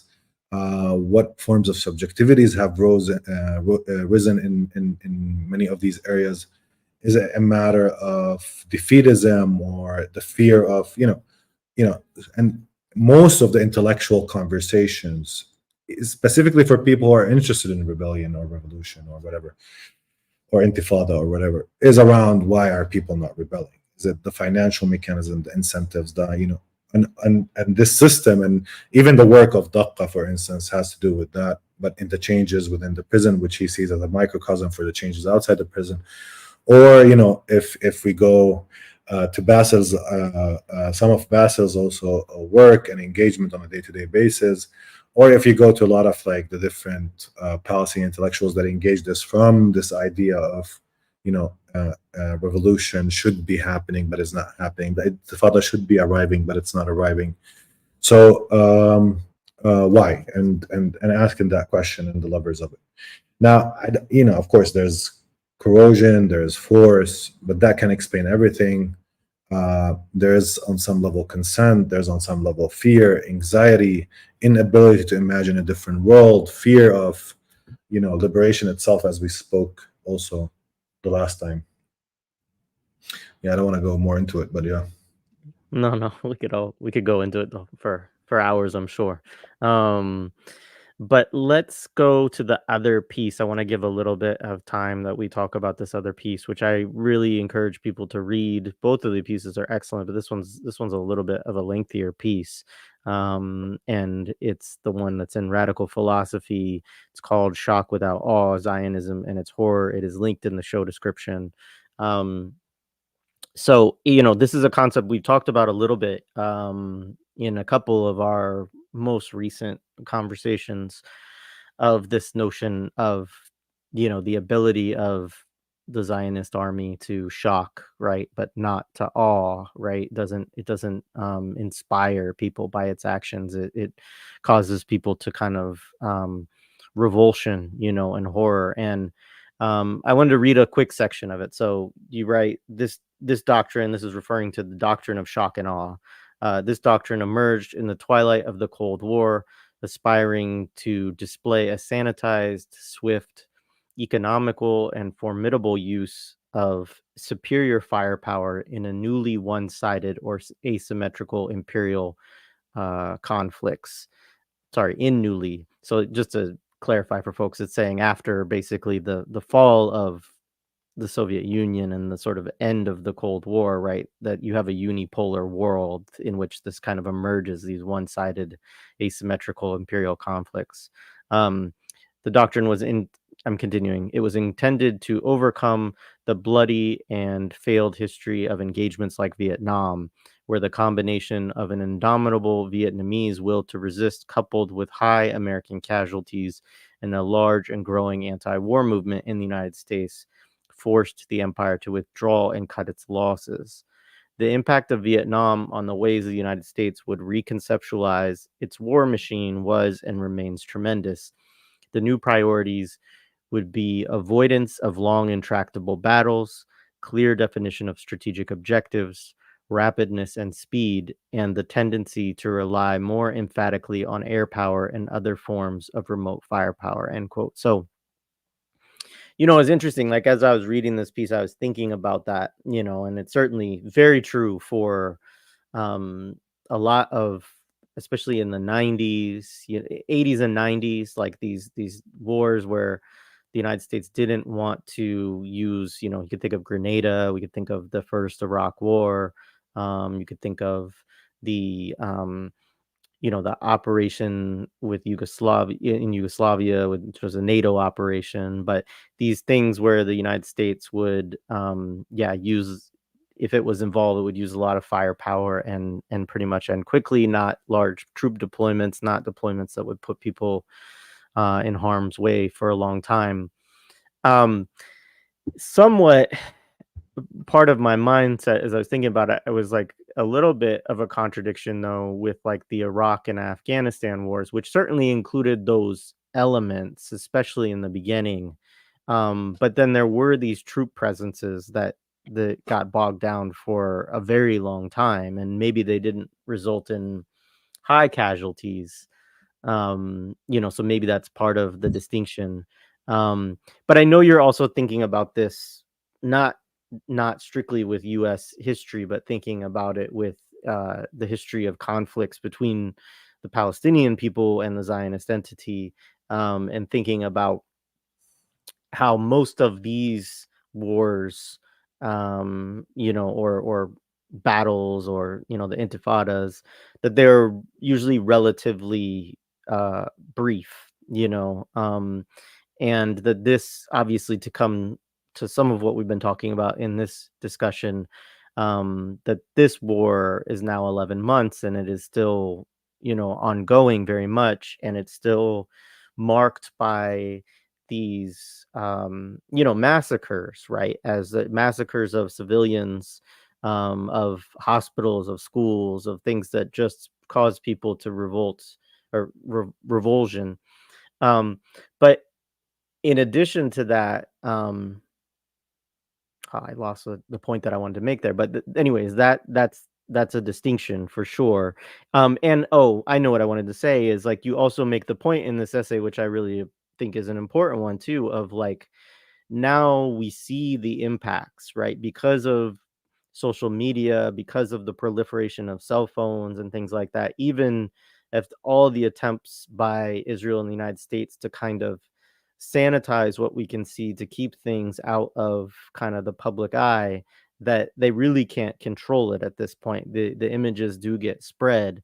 And so, one thing about shock and awe was that usually with it, we saw these massive bombardments, and it would kind of, people I think of CNN commentators and people like that talking about it as like they're watching a beautiful fireworks display and things like this, right? But they would never, there were no images or discussion of the impact of these bombs or these missiles, right? And so it was this kind of spectacle and sanitization that went hand in hand, and we were past that. We don't have that in this moment. So yeah, anyways, those were just some thoughts that I had reading this essay. You're welcome to talk about any of that or other things that you really thought were important in kind of laying this out. Yeah, I mean, look, with the Americans, for sure, there was a shift after Vietnam, no? And it was a radical shift in terms of also thinking what is actually a military. And one of the lessons they learned is that, the draft creates more problems than a professional military that, does not rely on the population at large to fight these wars in ongoing battles. And of course, it's a lesson also to the Palestine Solidarity Movement.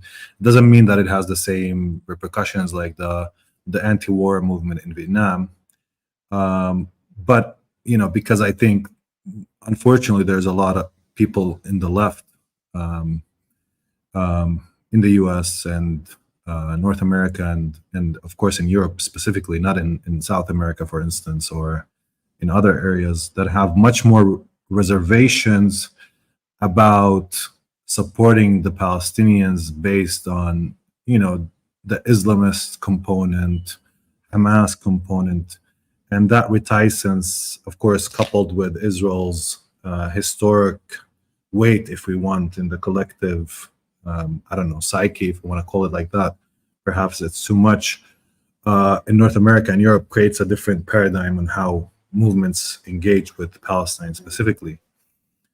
And, creates this kind of like, yeah, we're sorry for the Palestinians, but at the same time, we can't really support them, that kind of paradigm.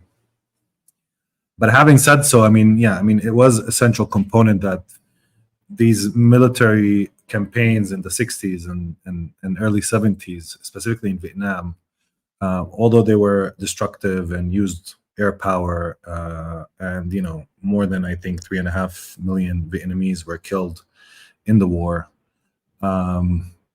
with this kind of ferocious anti-war movement that was unfolding with the draft, shifted the way America organizes its imperial interventions in profound ways. It was a radical shift, professionalization of the military, and the yearning for a clean war that does not include American casualties as much as possible, that reduces, of course, we'll put this between quotes, civilian casualties that, can, and that's where, shock and awe comes from. It's an inflated terminology.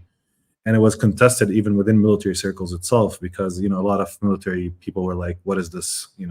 What is this bullshit?" I'm sorry about using bullshit now, but this kind of inflated terminology of displaying military power in such a way that you would render your enemy both shocked, but also standing in front of that military power in total awe, and therefore you would create this personality that is malleable and you can adjust and you can get your political objectives without much resistance. That was the whole idea, is that now we have an awesome military power and we should use it. And the neoconservatives in the US played a big role in also pushing a lot of these interventions to the forefront, specifically in the Middle East. And that was part of the terminology in the 1990s. And, there was a lot of pieces written that, there's no real war happening. Bolidard wrote about, was there actually a war in the Gulf War, or was it a mediated war through this kind of media spectacle event? And for sure that terminology, I was just using it kind of tactically here in this piece. For me, all of that ties to the history. I think with Israel, there is a different lineage in the construction of Israeliness, which is important and profound. And, I know Hebrew, not, on a high level, but I know enough Hebrew to read and listen, and also to listen to a lot of Israelis speak about this war that they're conducting now. from different, political lineages and formations.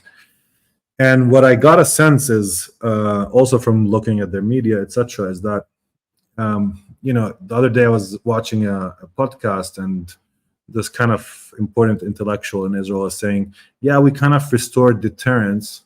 And then he mentioned only the assassination of Ismail Haniyeh, Fuad Shukr, the preemptive, what they call the preemptive strike on Hezbollah on the day that Hezbollah tried to respond to the Fuad Shukr assassination, and the extraction of the 4 Israeli prisoners from Nuseirat 2 months, I think, ago, or 3 months ago now. So for him, the idea of deterrence was tied to these operations that created these moments that are exemplary of Israeli military excellence. Special operations, intelligence, accurate, conducting an operation in Tehran and in the Dahi in Beirut, and extracting 4 of the Israeli prisoners. And I think that there's this kind of hunger among Israelis for this type of spectacles to be military spectacles to be committed. And generally, when we think of military operations, we're not really thinking on aesthetic terms and their aesthetic effects. We don't really look at that element, although they play a big role in, for example, the entire movie industry around war, masculinity, heroism, and all of that. We don't think of actual operations as important in the construction of this kind of warrior Jew and the attraction of Israel for a lot of possible settlers coming into Israel. Being part of this brotherhood in arms, being part of this, ability to assert your power and force in creative, innovative, precise, direct, heroic means. And one of the privations in Israel currently is that they're not really being able to conduct that. Actually, October 7th was, if you want, a operation conducted by the Palestinian resistance that echoed Israeli, theorization around operational theory in military terms. How to create a shock in the system of the enemy. That's what October 7th did. That's why we saw the entire Southern Command in Gaza just completely, crumble for a couple of hours, and for Israelis not being able to regain a lot of control, and acting in hyper and confusing and chaotic ways, and giving conflicting orders, and and for a lot of these bases to be invaded by the Palestinian resistance fighters.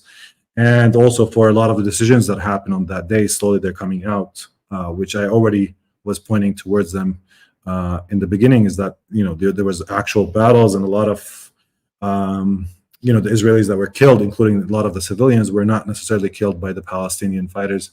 Again, this doesn't mean that the Palestinian fighters didn't kill civilians outright, but it just means that the picture is just more complicated than Israel likes to present as a massacre. Without resistance, without fighting from Israelis, without people being bombed into ashes through Israeli helicopters and standoff firepower. But the thing is that what is central is that that's what the Palestinian resistance created. It created a moment of shock and awe, in direction of the Israelis, in the direction of the Israeli military capacity. And I think, I don't want to overemphasize this as this is an important, it means that, Palestinians will come victorious from this war because they created that moment. But I think we cannot underestimate its importance. We cannot underestimate the importance of this kind of sublime experience, this ecstatic standing outside of yourself when you're faced with this spectacle that, has kind of a military component to it. And while that played an important and integral part in the building of Israeli identity around this kind of militarism that exalts its intelligence and excellence and creativity and a lot of these elements coupled together, that on October 7th something of a reverse happened as well. Now, I don't really mention that in the piece because I keep the piece confined to kind of an analysis of Israel itself and Zionism itself and how it's constructed. And I see this as an important integral part in the construction of Israel as such. I mean, that might be, I might be extending my argument here a bit, but I think it's an important element. I think that's one of the things that Israelis, they feel that they lost in this war already. They're still incapable. I mean, yeah, they annihilated Gaza. They used their AI, perhaps driven machines to target in large scale. They went in with their armored vehicles and done a lot of that. But to the extent that they could restore this kind of image of an Israeli military, all-knowing, creative, and capable of using the systems it has in a creative and excellent manner, I think on that front, they feel a privation. It's not about whether it's important in relation to the Palestinians. They feel a certain privation. They feel a certain loss. And that's why when they extracted these 4 prisoners from Nusrat, it was, some of the media people commented, "Oh, this is what it means. We miss being Israeli. This is why we're celebrating." Of course, they looked over the killing of around 300 Palestinians in that operation, which makes it not a very clean operation, at least in terms of the effects of killing Palestinians. But they don't care about that. And actually, as I said then, I think that was part of the design of the operation itself, to commit a massacre, to place more pressure on the Palestinians, to shock them on multiple levels. The level of extracting the prisoners themselves and the level of the massacre as one of the primary modes and means through which Israel actually is fighting this war. So yeah, I mean, this is an element that I think is important about the aesthetic effects of operations, whether special or large scale. It goes back to 1967 when Israel initiated a war that rendered the Arab armies mute within 5 days, although people say it's a 6-day war, and enabled the construction of this kind of invincible Israeli military, an Israeli character, and that is cautious, that is creative, that is excellent. And and as somebody who reads a lot of Israeli military journals and a lot of their pieces on war, of course, I can see that there's a lot of struggle within the military itself about where to invest, what type of operations we should commit, what types of weapon system we should have, and there are a lot of different changes. I don't want to kind of condense everything into the aesthetic effects. And partially, inhalative strategies have always been part of Israel's arsenal from pre-1948 to the 1947 to 1949 war, what we term in Palestine as a Nakba, although I have a problem with the Nakba word, but that's a different story. And then moving into, the 1967 war and these special operations and assassinations and intelligence. And I think it was important in building a defeatist discourse among the Arabs, seeing their leaders assassinated, seeing some of their political thinkers and writers and military leaders also being assassinated, feeling that Israel can reach anybody, and having that kind of sensibility to it. The ability of Israel to, infiltrate Beirut with disguised, disguising themselves as women and then killing, for instance, multiple leaders from the PLO, or doing these special operations. That was always part and parcel. The effects of these operations were not only about the immediate tactical results that they actually accumulate. They were intended to also create an impression that this is an enemy that cannot be defeated among Arabs and Palestinians. And at the same time, when I think this is where I focus more, it was integral in building Israeliness as such, building this identity and placing it. How do you bring settlers from different languages, from different backgrounds, from Eastern Europe and Central Europe and Western Europe, from South America and Iraq and Iran and Tunisia and Morocco and Egypt, and how do you bind them together in a social contract built around good economy, some welfare. Okay, that's all nice and good, but you can get that somewhere else as well. France has a good health system. So there is something about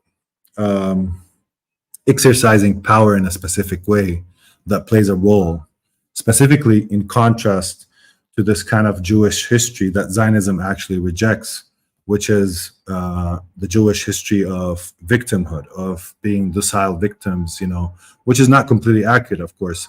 A lot of also Jews in the Holocaust fought back, and there's many revolts and rebellions, and people ran. And I mean, I don't want to kind of perpetuate that image that Zionism itself thinks of the diasporic Jew, but that is part and parcel of Israeli militarism, specifically its ability to be, a power that is, again, creative and creates these awe-inspiring moments through, or this awesomeness of military power through its military operations.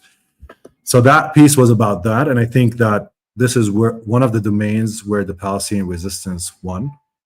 Doesn't mean that it will win the war, but it won because it was able to create various moments of awe-inspiring operations, whether it's in the manufacturing of local arms, whether it's in October 7th itself as a shock to the military system that exists surrounding the Gaza Strip and confines it, and whether it's an ability to withstand the aerial assaults and continue to persist, and the capacity of resistance to continue to exist despite all of this, and whether it's guys going up to a tank and placing a explosive on it, or through the different tactics that it used throughout the war, they were just much more successful.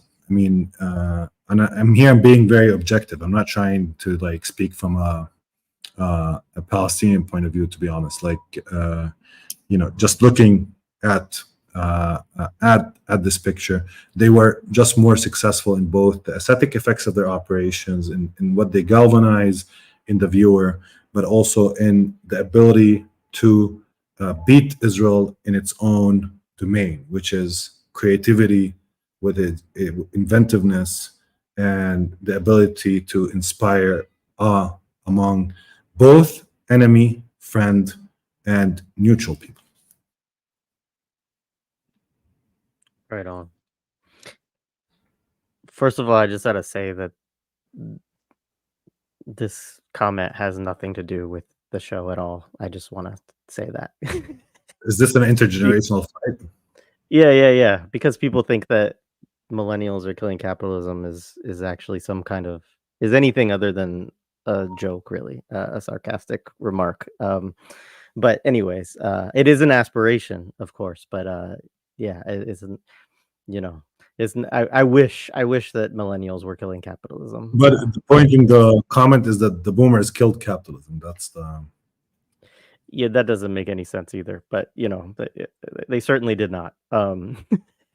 Yeah, I mean, also the boomers in Palestine did not kill the occupation. So I mean, right?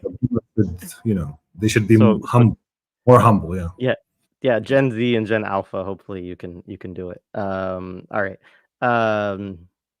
Sorry, I didn't mean to distract, but I had to respond to that comment for some reason. No.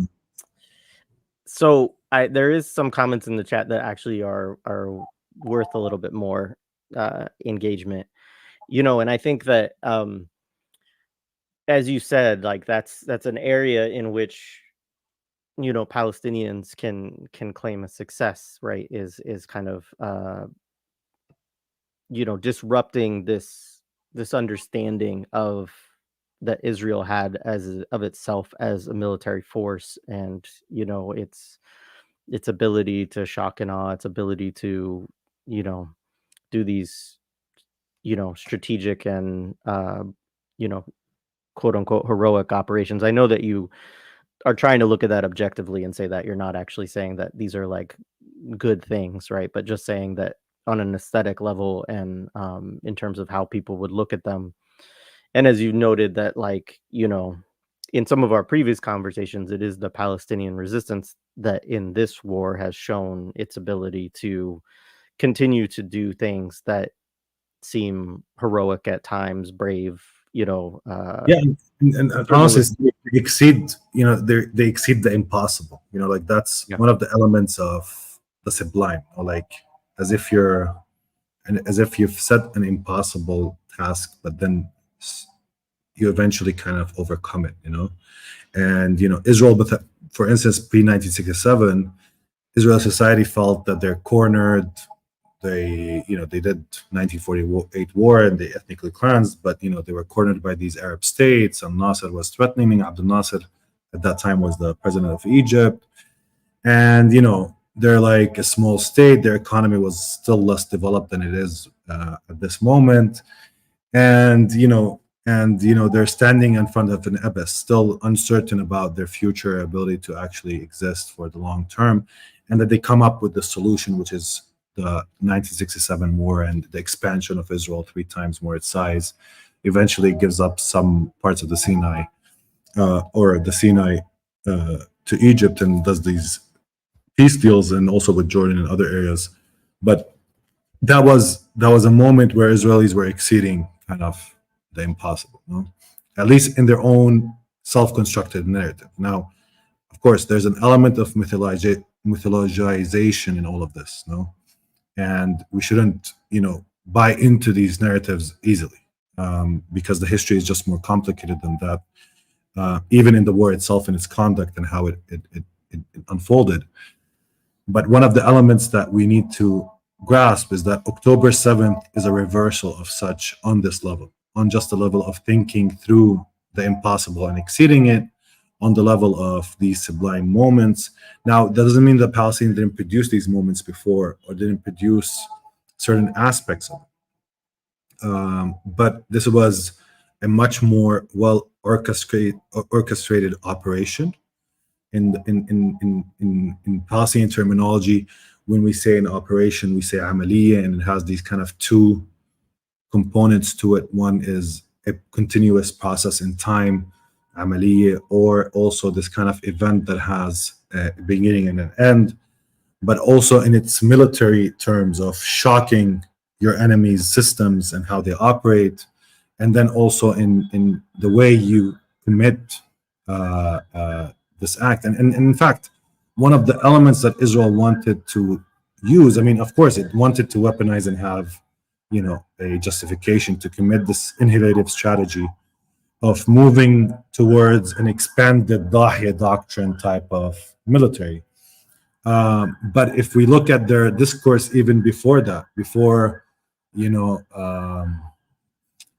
the war in Gaza, people like Aviv Kochavi, he's a central figure in Israeli military, not only because he had the military for a couple of years before Halevi, the current military chief, but because he was also central in mixing and fusing post-structuralist theories with military power, with ideas of space and how to interpret it, with AI and intelligence and technology, with all these defensive systems around Iron Dome. Not only him, of course, there's a larger community around that is defining these terms. But he represented kind of within the Israeli military this kind of emphasis, of course, on a inhalative military machine. That's what he called it at some point in one of his articles, which we now saw work quite well in the context of Gaza, this military machine that launches large-scale attacks. But also Kochavi that had another image, which is the image of creative Israeli military that is not only capable of creating, pure, brutal realities, but also is capable of, achieving success on the battlefield through the mix of accurate intelligence and military force and power, through the use of special operations, through different elements that can be combined together. And he always looked and hearkened to the idea that a military commander is an artist, and then, that they kind of need to think of the process of military operation as a process of, a creative process that also creates a piece of art. And, and I think, again, for Israelis, there's this kind of thirst for these operations. That's why they celebrated quite heavily the assassinations of Shukur and Hania. It's like they yearn for them. They're thirsty for something that tells them that they not only dropping bombs on people or using bulldozers to destroy infrastructure. Something more than that, has to occur for Israelis to feel like they're Israeli again, if you want, on some level. And these creative operations are essential. I think they're even more central than the ability to annihilate. Yeah, of course, you can use force, but for your ideological consistency, for your own feeling of security, for your kind of this kind of self-reflective look at the mirror, these type of operations are essential to feeling that everything's under control, that we are still the smartest people in the neighborhood. We're still the better force in the neighborhood. We're still the people capable of doing things that are amazing, that exceed the impossible. We're still capable of exceeding our own even wildest dreams of what could be or could be happen, and create narratives that bind these settlers together together. And I think, and that's why the ascetic effect, despite I don't want to overemphasize it, saying that this is why we won the war as Palestinians. However, I see it as central for Israel, as also part of this kind of total victory mantra. I do think that the in Israel there is a more pragmatic stance. I mean, it doesn't matter how we reach the objectives. What matters is that we get to the objective. So, but I think that the way you achieve your objective has something to do also with the identity, social cohesion, the social contract, and with the formation of Israeli identity historically and also today. And as I said, also that the resistance in Palestine was able to create that moment. And that's why it's integral for Israel also to get Palestinians to say October 7th was a mistake. October 7th shouldn't have happened, despite that was a moment that opened up history, sublime, ecstatic, created this, the idea of liberation was not only an distant, imaginative articulation, but had a, for a moment at least, if you want, had an actual possibility, seemed as an actual possibility at least. So now you have to kind of like renounce that, and Israel is seeking that we renounce this, at least at this moment. Yeah, no, I think that's right, and I think it has a, as you've said, in terms of thinking about what October 7th has revealed, and is that there's also the international ripples of all of this, right? Is that even though there has been intense ideological and media work to demonize, and it's constant. I mean, we saw it in the debate. Was that last night, the night before?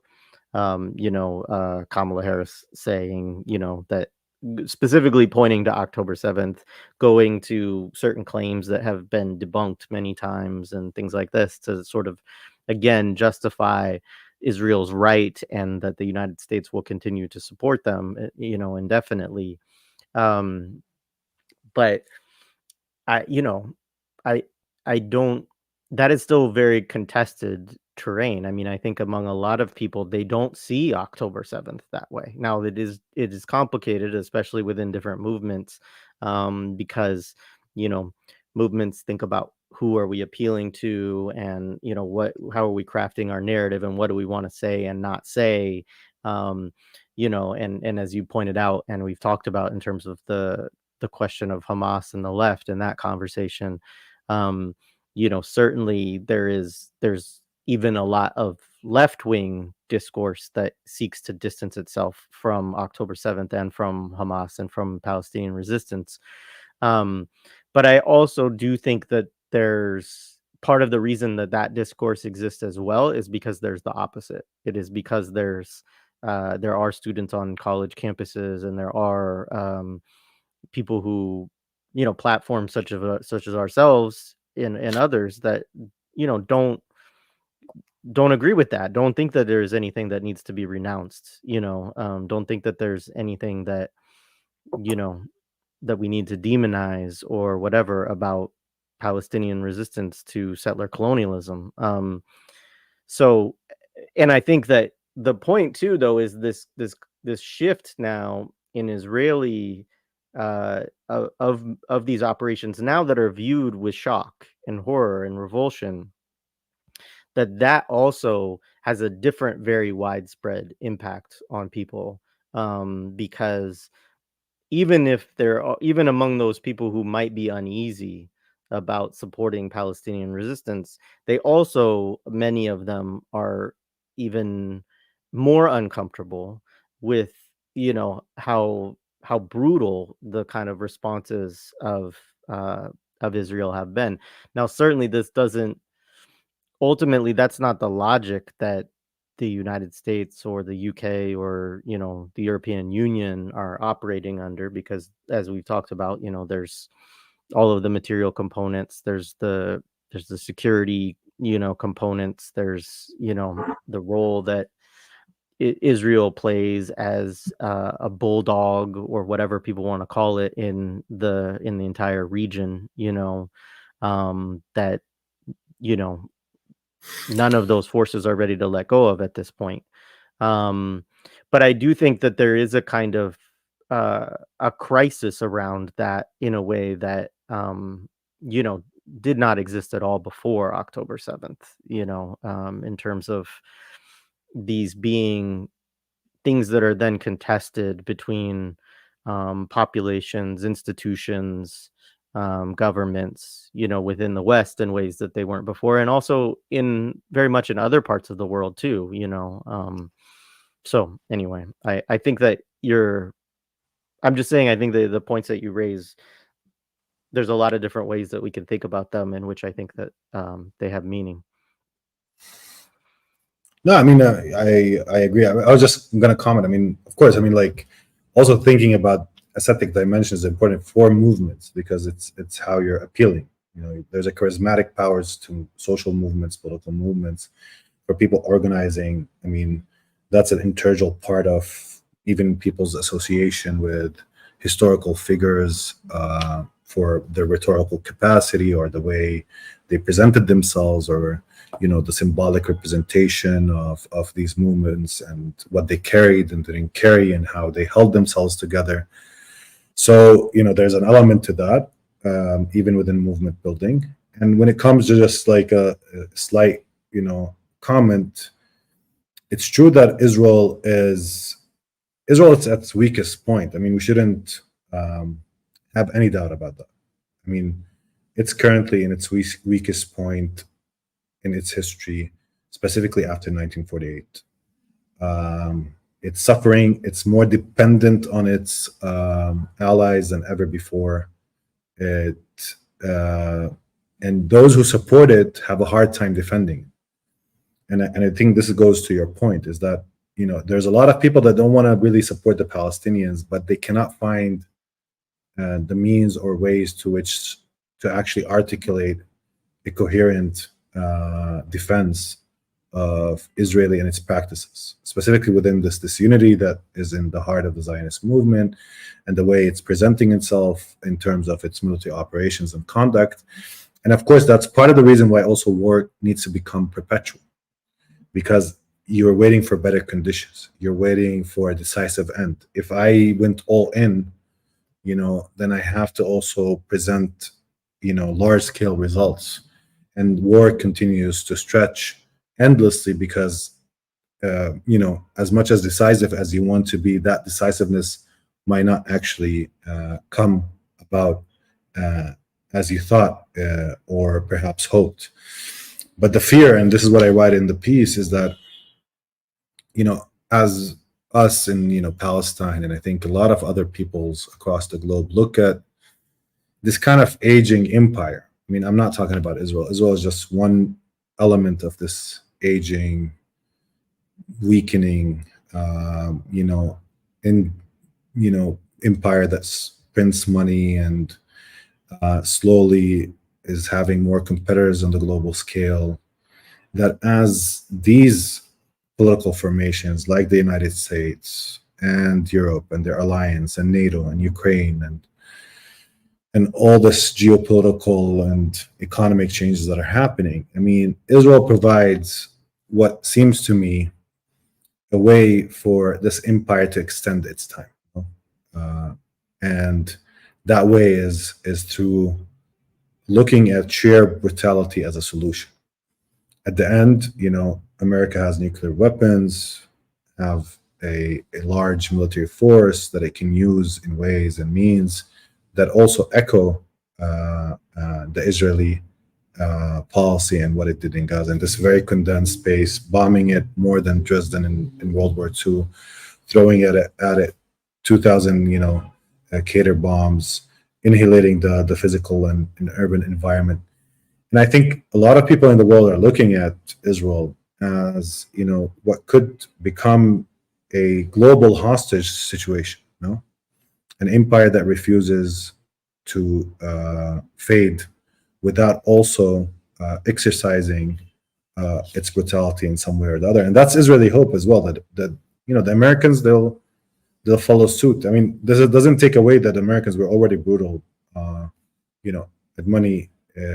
in many historical junctures, but they'll follow suit. Ghana is the 1990s hope for a clean, desanitized war and shock and awe, and people, putting their arms because America is so great, and it won the Cold War, and now it can use its military power creatively and to shock its enemies and change their posture politically, etc.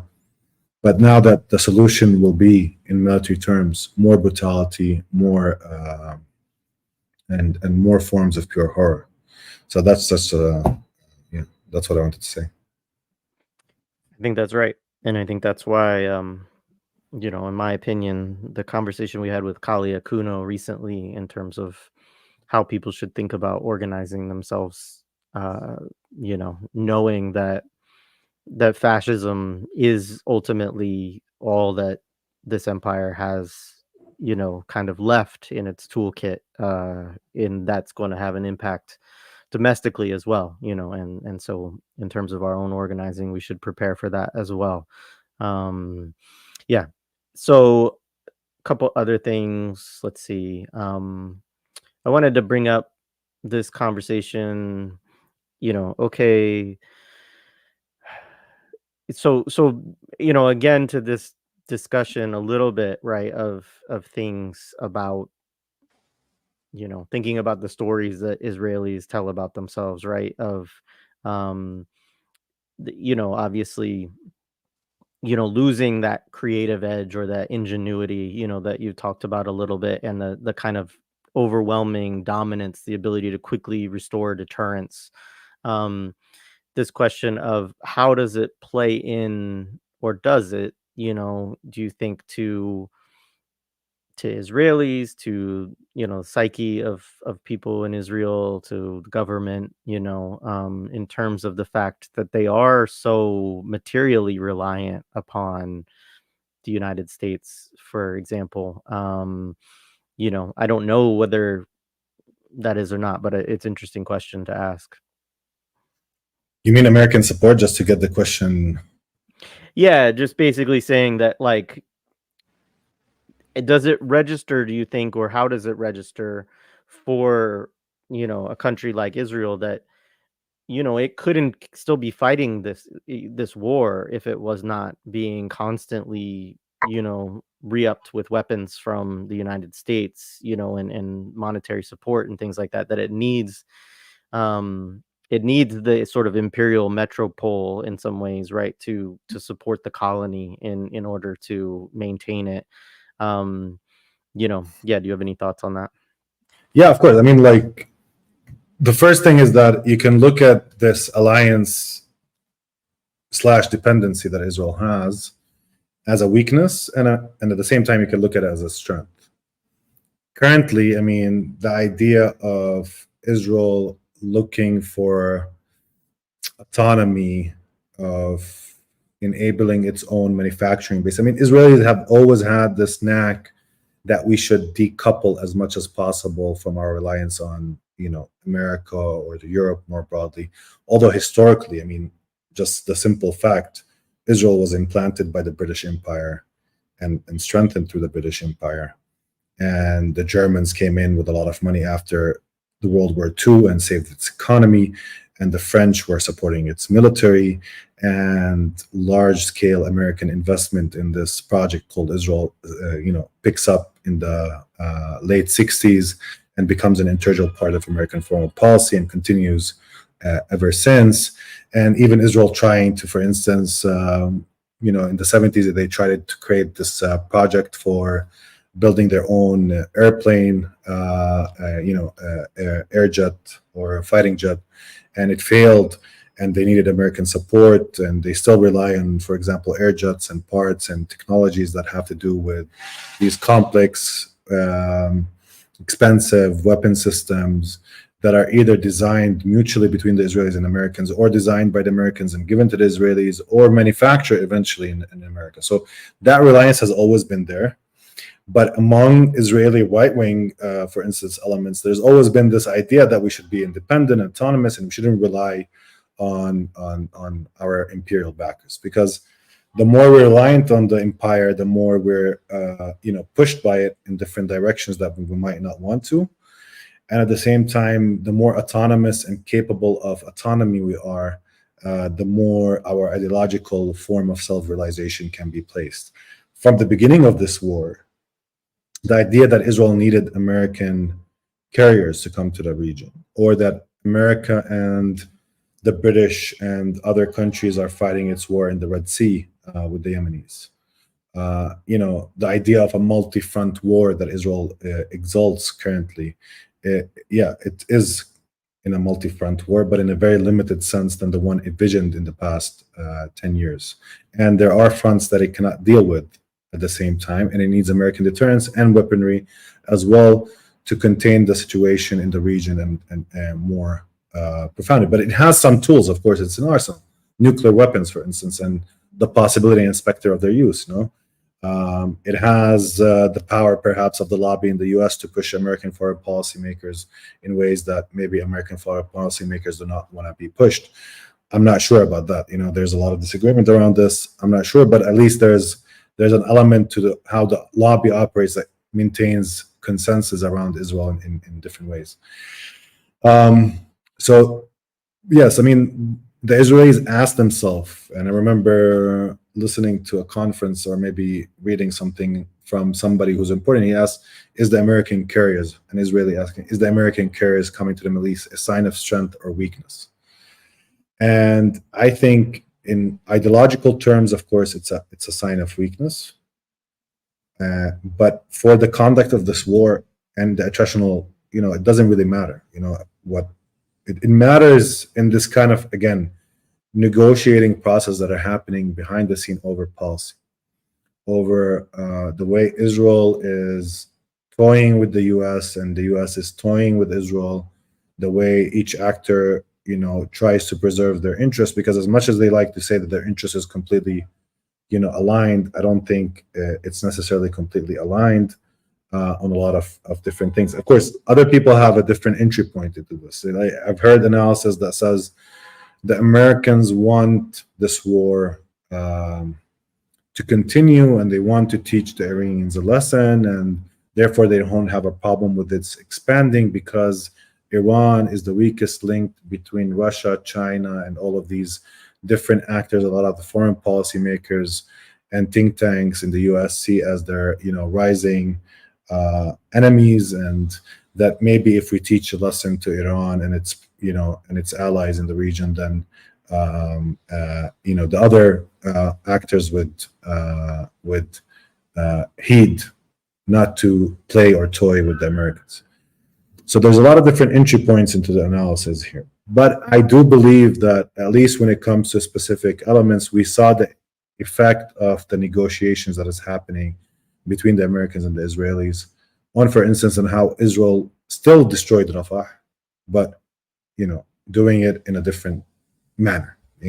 So it's not necessarily a disagreement on objectives, but on how you commit or go through these objectives, to not embarrass us, to maintain a certain, consensus and legitimacy for this war in various capitals, and to protect against, this rising movement against, Israel on campuses and in the in the civic space more broadly that we have been seeing in various places across the world. But having said that, no, I think that, on its own terms, this is a defeat to Zionism, of course, because on its own self-pretensions, at least, what it says to itself, being dependent on the US to the extent that Israel was revealed as dependent, is an ideological defeat. And it's one of these defeats in this war. The sublime nature of the resistant operation on October 7th. The surprise, the shock in the military system, the breakdown in the social contract between the settler and the state on security, on the return of those imprisoned by the Palestinian resistances, on Lebanese resistance opening fire at the northern front, and we still didn't see, despite the repeated threatening of possible open warfare with Lebanon, we haven't seen that actually materialize. Maybe it will materialize in the future, but at least for now, it has not materialized to the extent that Israelis, were, pretending that they were gonna do it. So there's a breakdown in the circles of trust between military, political level in Israel. There's a disunity and unity at the same time. There's a will to fight, but also a will to end the war that is now coexistent at the same time in Israel. So it's a complicated picture when we look at it, but a lot of the ideological tenets of Zionism were defeated on October 7th, or the truth about the project itself were revealed to itself, to its allies, and to its own population, of course, in many ways. But of course, for now, I mean, if you're Netanyahu and you have the American industrial base, backing you with endless supplies of weapons, I mean, what you need now is weapons. So on the level of the impact on the war itself, this is not something necessarily central or important to whether we get a ceasefire or not. For instance, unless the Americans are willing to say, hey, we're not going to give you the shells and the weapons, and of course the Americans are not willing to do that. The Americans are, will have, I don't think they will have a big problem with a contained war of attrition, as long as it does not, become regional, and it does not drag them into a war that they don't want and they don't need on an economic level, specifically before the elections, or a mass casualty events happening to American forces in the region, or shipments of oil being disrupted. I mean, nobody, at least for now, wants that to happen. So as long as there is a contained attritional war, the Americans have no problem with that. For it lasting within specific constraints and limits, and intervening to de-escalate when it, when you have to. They'll keep supplying Israel with what it needs in intelligence, in deterrence capabilities, and as long as that, as long as Israel is willing to continue with the war on that front. Yeah, right on. Although it's important to say that some people disagree with that, and although and honestly, I'm not. Some people say that the Americans want the war, like they want the region, but I don't see it. But maybe, I mean, that's the. Yeah, I don't know. I think not. Not if it requires the direct participation of U.S. troops in more significant ways. It probably depends upon how contained it is and what level of. I don't think the United States is willing to deal with significant casualties to American troops. But I don't know. I mean, it could be like there's some people who think the United States will go to war with China, and obviously that would not be a small scale thing if something like that were to happen. So maybe somebody could make the argument that they need to, test out and get used to being in combat and things like that again. So I don't know. There's I a do lot think to do between like war as an open, form of warfare, and between the current, attritional warfare that is happening, specifically in relation. When I'm talking about attrition generally here in Gaza, there is an element of attrition, of course, and pressure, but it's because of the inhalative strategies. I mean, it would be disingenuous to call it attrition. No, it's much more than simple attrition. But when it comes to the fronts with Hezbollah and the Lebanese resistance and other areas, there is a form of attrition happening. Some of it is on the Israeli, Israeli has been accumulating some successes on that front. But, we can see this kind of like level of Ukraine fighting Russia. There's a frontier form of warfare, trench warfare happening at this moment. Slow movement of troops on the on the front lines, and supplying Ukraine with a lot of weapons, and Ukraine exhausting itself in this endless war that has no end in sight. There's something about that model also that is that unfolded in Ukraine that can be replicated to some degree in Israel, with again injections of cash into Israel, which enables the economy and enables Israel to sacrifice less in terms of its material and economic well-being, but also in terms of the constant regeneration of force by providing Israel the means to continue with fighting this war. And still, also in Ukraine and Russia, there's limits to the war being placed by the Americans, so it doesn't turn nuclear or encompass NATO powers. So that type of dynamic happening in Ukraine is a similar dynamic that is now unfolding also across the form of warfare that we're seeing, at least currently. So, but there's a lot to do between what we're seeing. We saw some of it in terms of assassinating Fuad Shukur and Haniyeh, and we can see more of that. Things that the Israelis or Americans are willing to do, thinking will test the limits of the enemy by also, placing the idea that Israel wants the war and wants to drag America into it front and center. So I think the Americans and the Israelis feel they have an upper hand when it comes to, first, the reticence among the axis of resistance to engage in, all-out battle for a lot of different reasons. It's not our, it's not the show, but we can go into it, sometime for a lot of different reasons. Some of it strategic military capability, some of it has to do with the social base and economy of these resistance groups and the way they approach war. But what it means is that there's much more reticence on the part of the axis of resistance to actually engage in war. And at the same time that there's much more willingness by Israel to at least pretend it really wants the war and it wants to drag America. Maybe it really wants to do that. Not sure, but it could be believable to the extent that that relationship enables Israel to commit,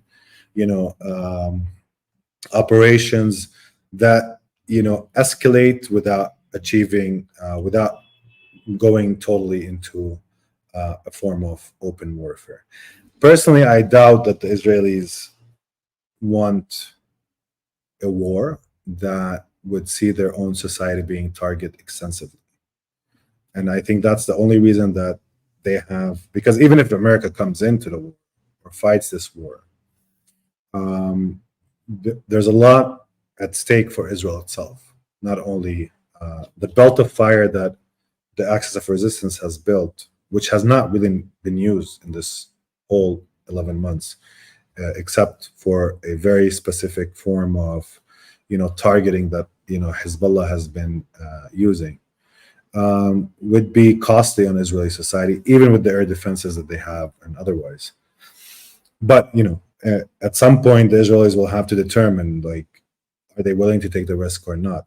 Increasingly, there are a lot of voices that say we should take the risk, but maybe the issue of timing and when and how, and at one juncture, should they wait for Trump to come in? They should wait for the next year or this year. So these are the disagreements. And in the meantime, the war in Gaza exhausts itself, and now they're trying to find a way to pressure either through massacres or through the idea of throwing out there, we should ethnically cleanse north of Gaza and build settlements there. So they're throwing a couple of ideas. Some of it are used as a specter. They're, again, testing the limits, as in the West Bank, of what they can get away with. At the same time, trying, to pressure the Palestinian resistance through a mix of psychological information warfare by releasing these documents, etc. Yeah, thank you. I mean, much more that we can go into in future conversations. I know that we'll have more. Someone asked if your thesis is going to be available to read in English when it is complete. Hopefully, it's gonna go to the university. I think they published them on the website. So once it's done and handed, yeah, I think it will be available.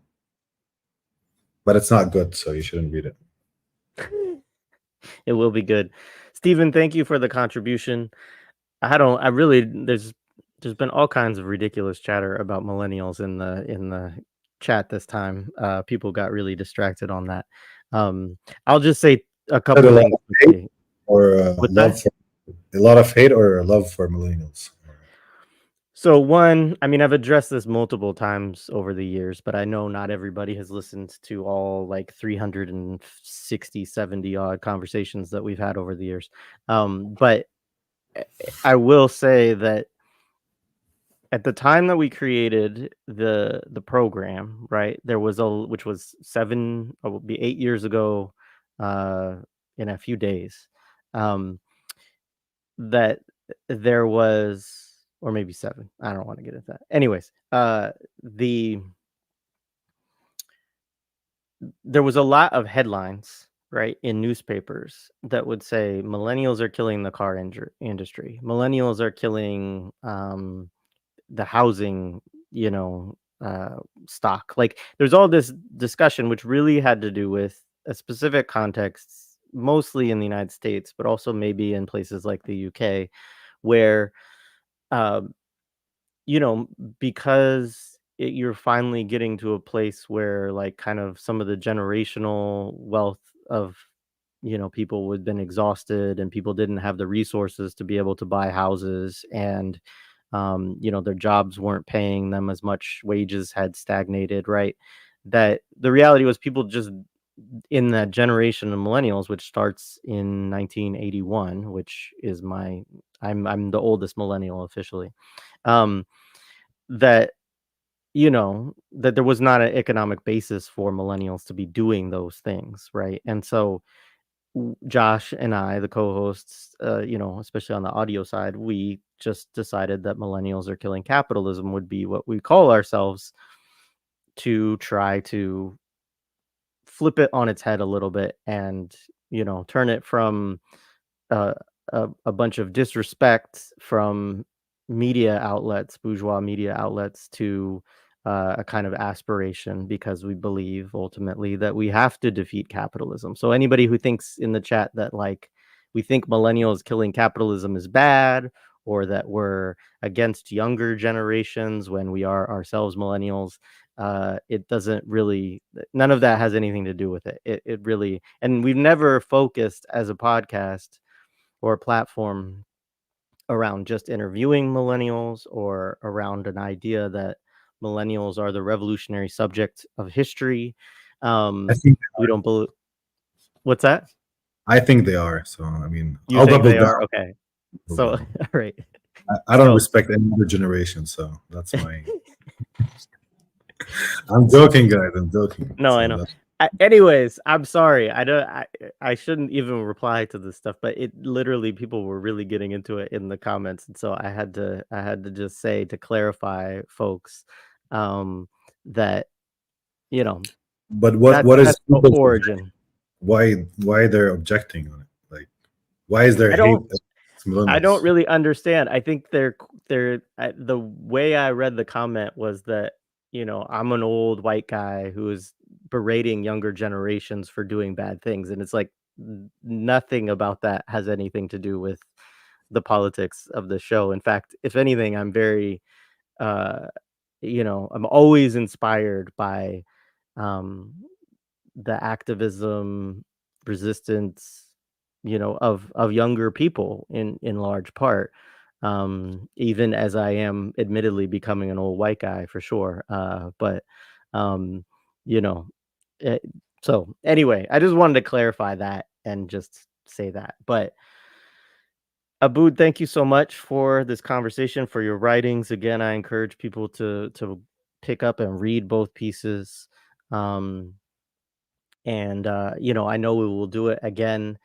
The only reason for kind of a bit of a delay, not that we had a very long delay, we had about a month and a half or so since we talked last, but was just because I was trying to give you some writing time to work on your thesis, and of course you got distracted and wrote about a bunch of other things instead and didn't finish it. So No, I did. No, no. The shock and awe was before I was like going into the thesis thing. So I wrote it already in June. So it was kind of, you know, and the other piece is just a small, but I'm almost done. I'm like, I'm just fine tuning correcting the footnotes. That's what I'm doing. So it's almost good, gonna end it soon. Hopefully. good. All right. Yeah. All right. We'll do it again soon. I know one of the things, just to give people to tease it a little bit, one of the things you and I had talked about is having some conversations also about some Palestinian literature as well, possibly talking a little bit about Basil el-Araj, talking about, maybe some more about Walid Daka or Ghassan Kanafani. So, I look forward to any of those ideas, as well as continuing, of course, to I always appreciate your analysis with regards to the unfolding war, genocide, however people want to think about it. And we do have to come back. We don't have time for it today, but I do want to have this discussion about why you don't like the term Nakba. So Yeah, we'll come back to that. All Yeah, right. for All sure. right. All right. Thank you.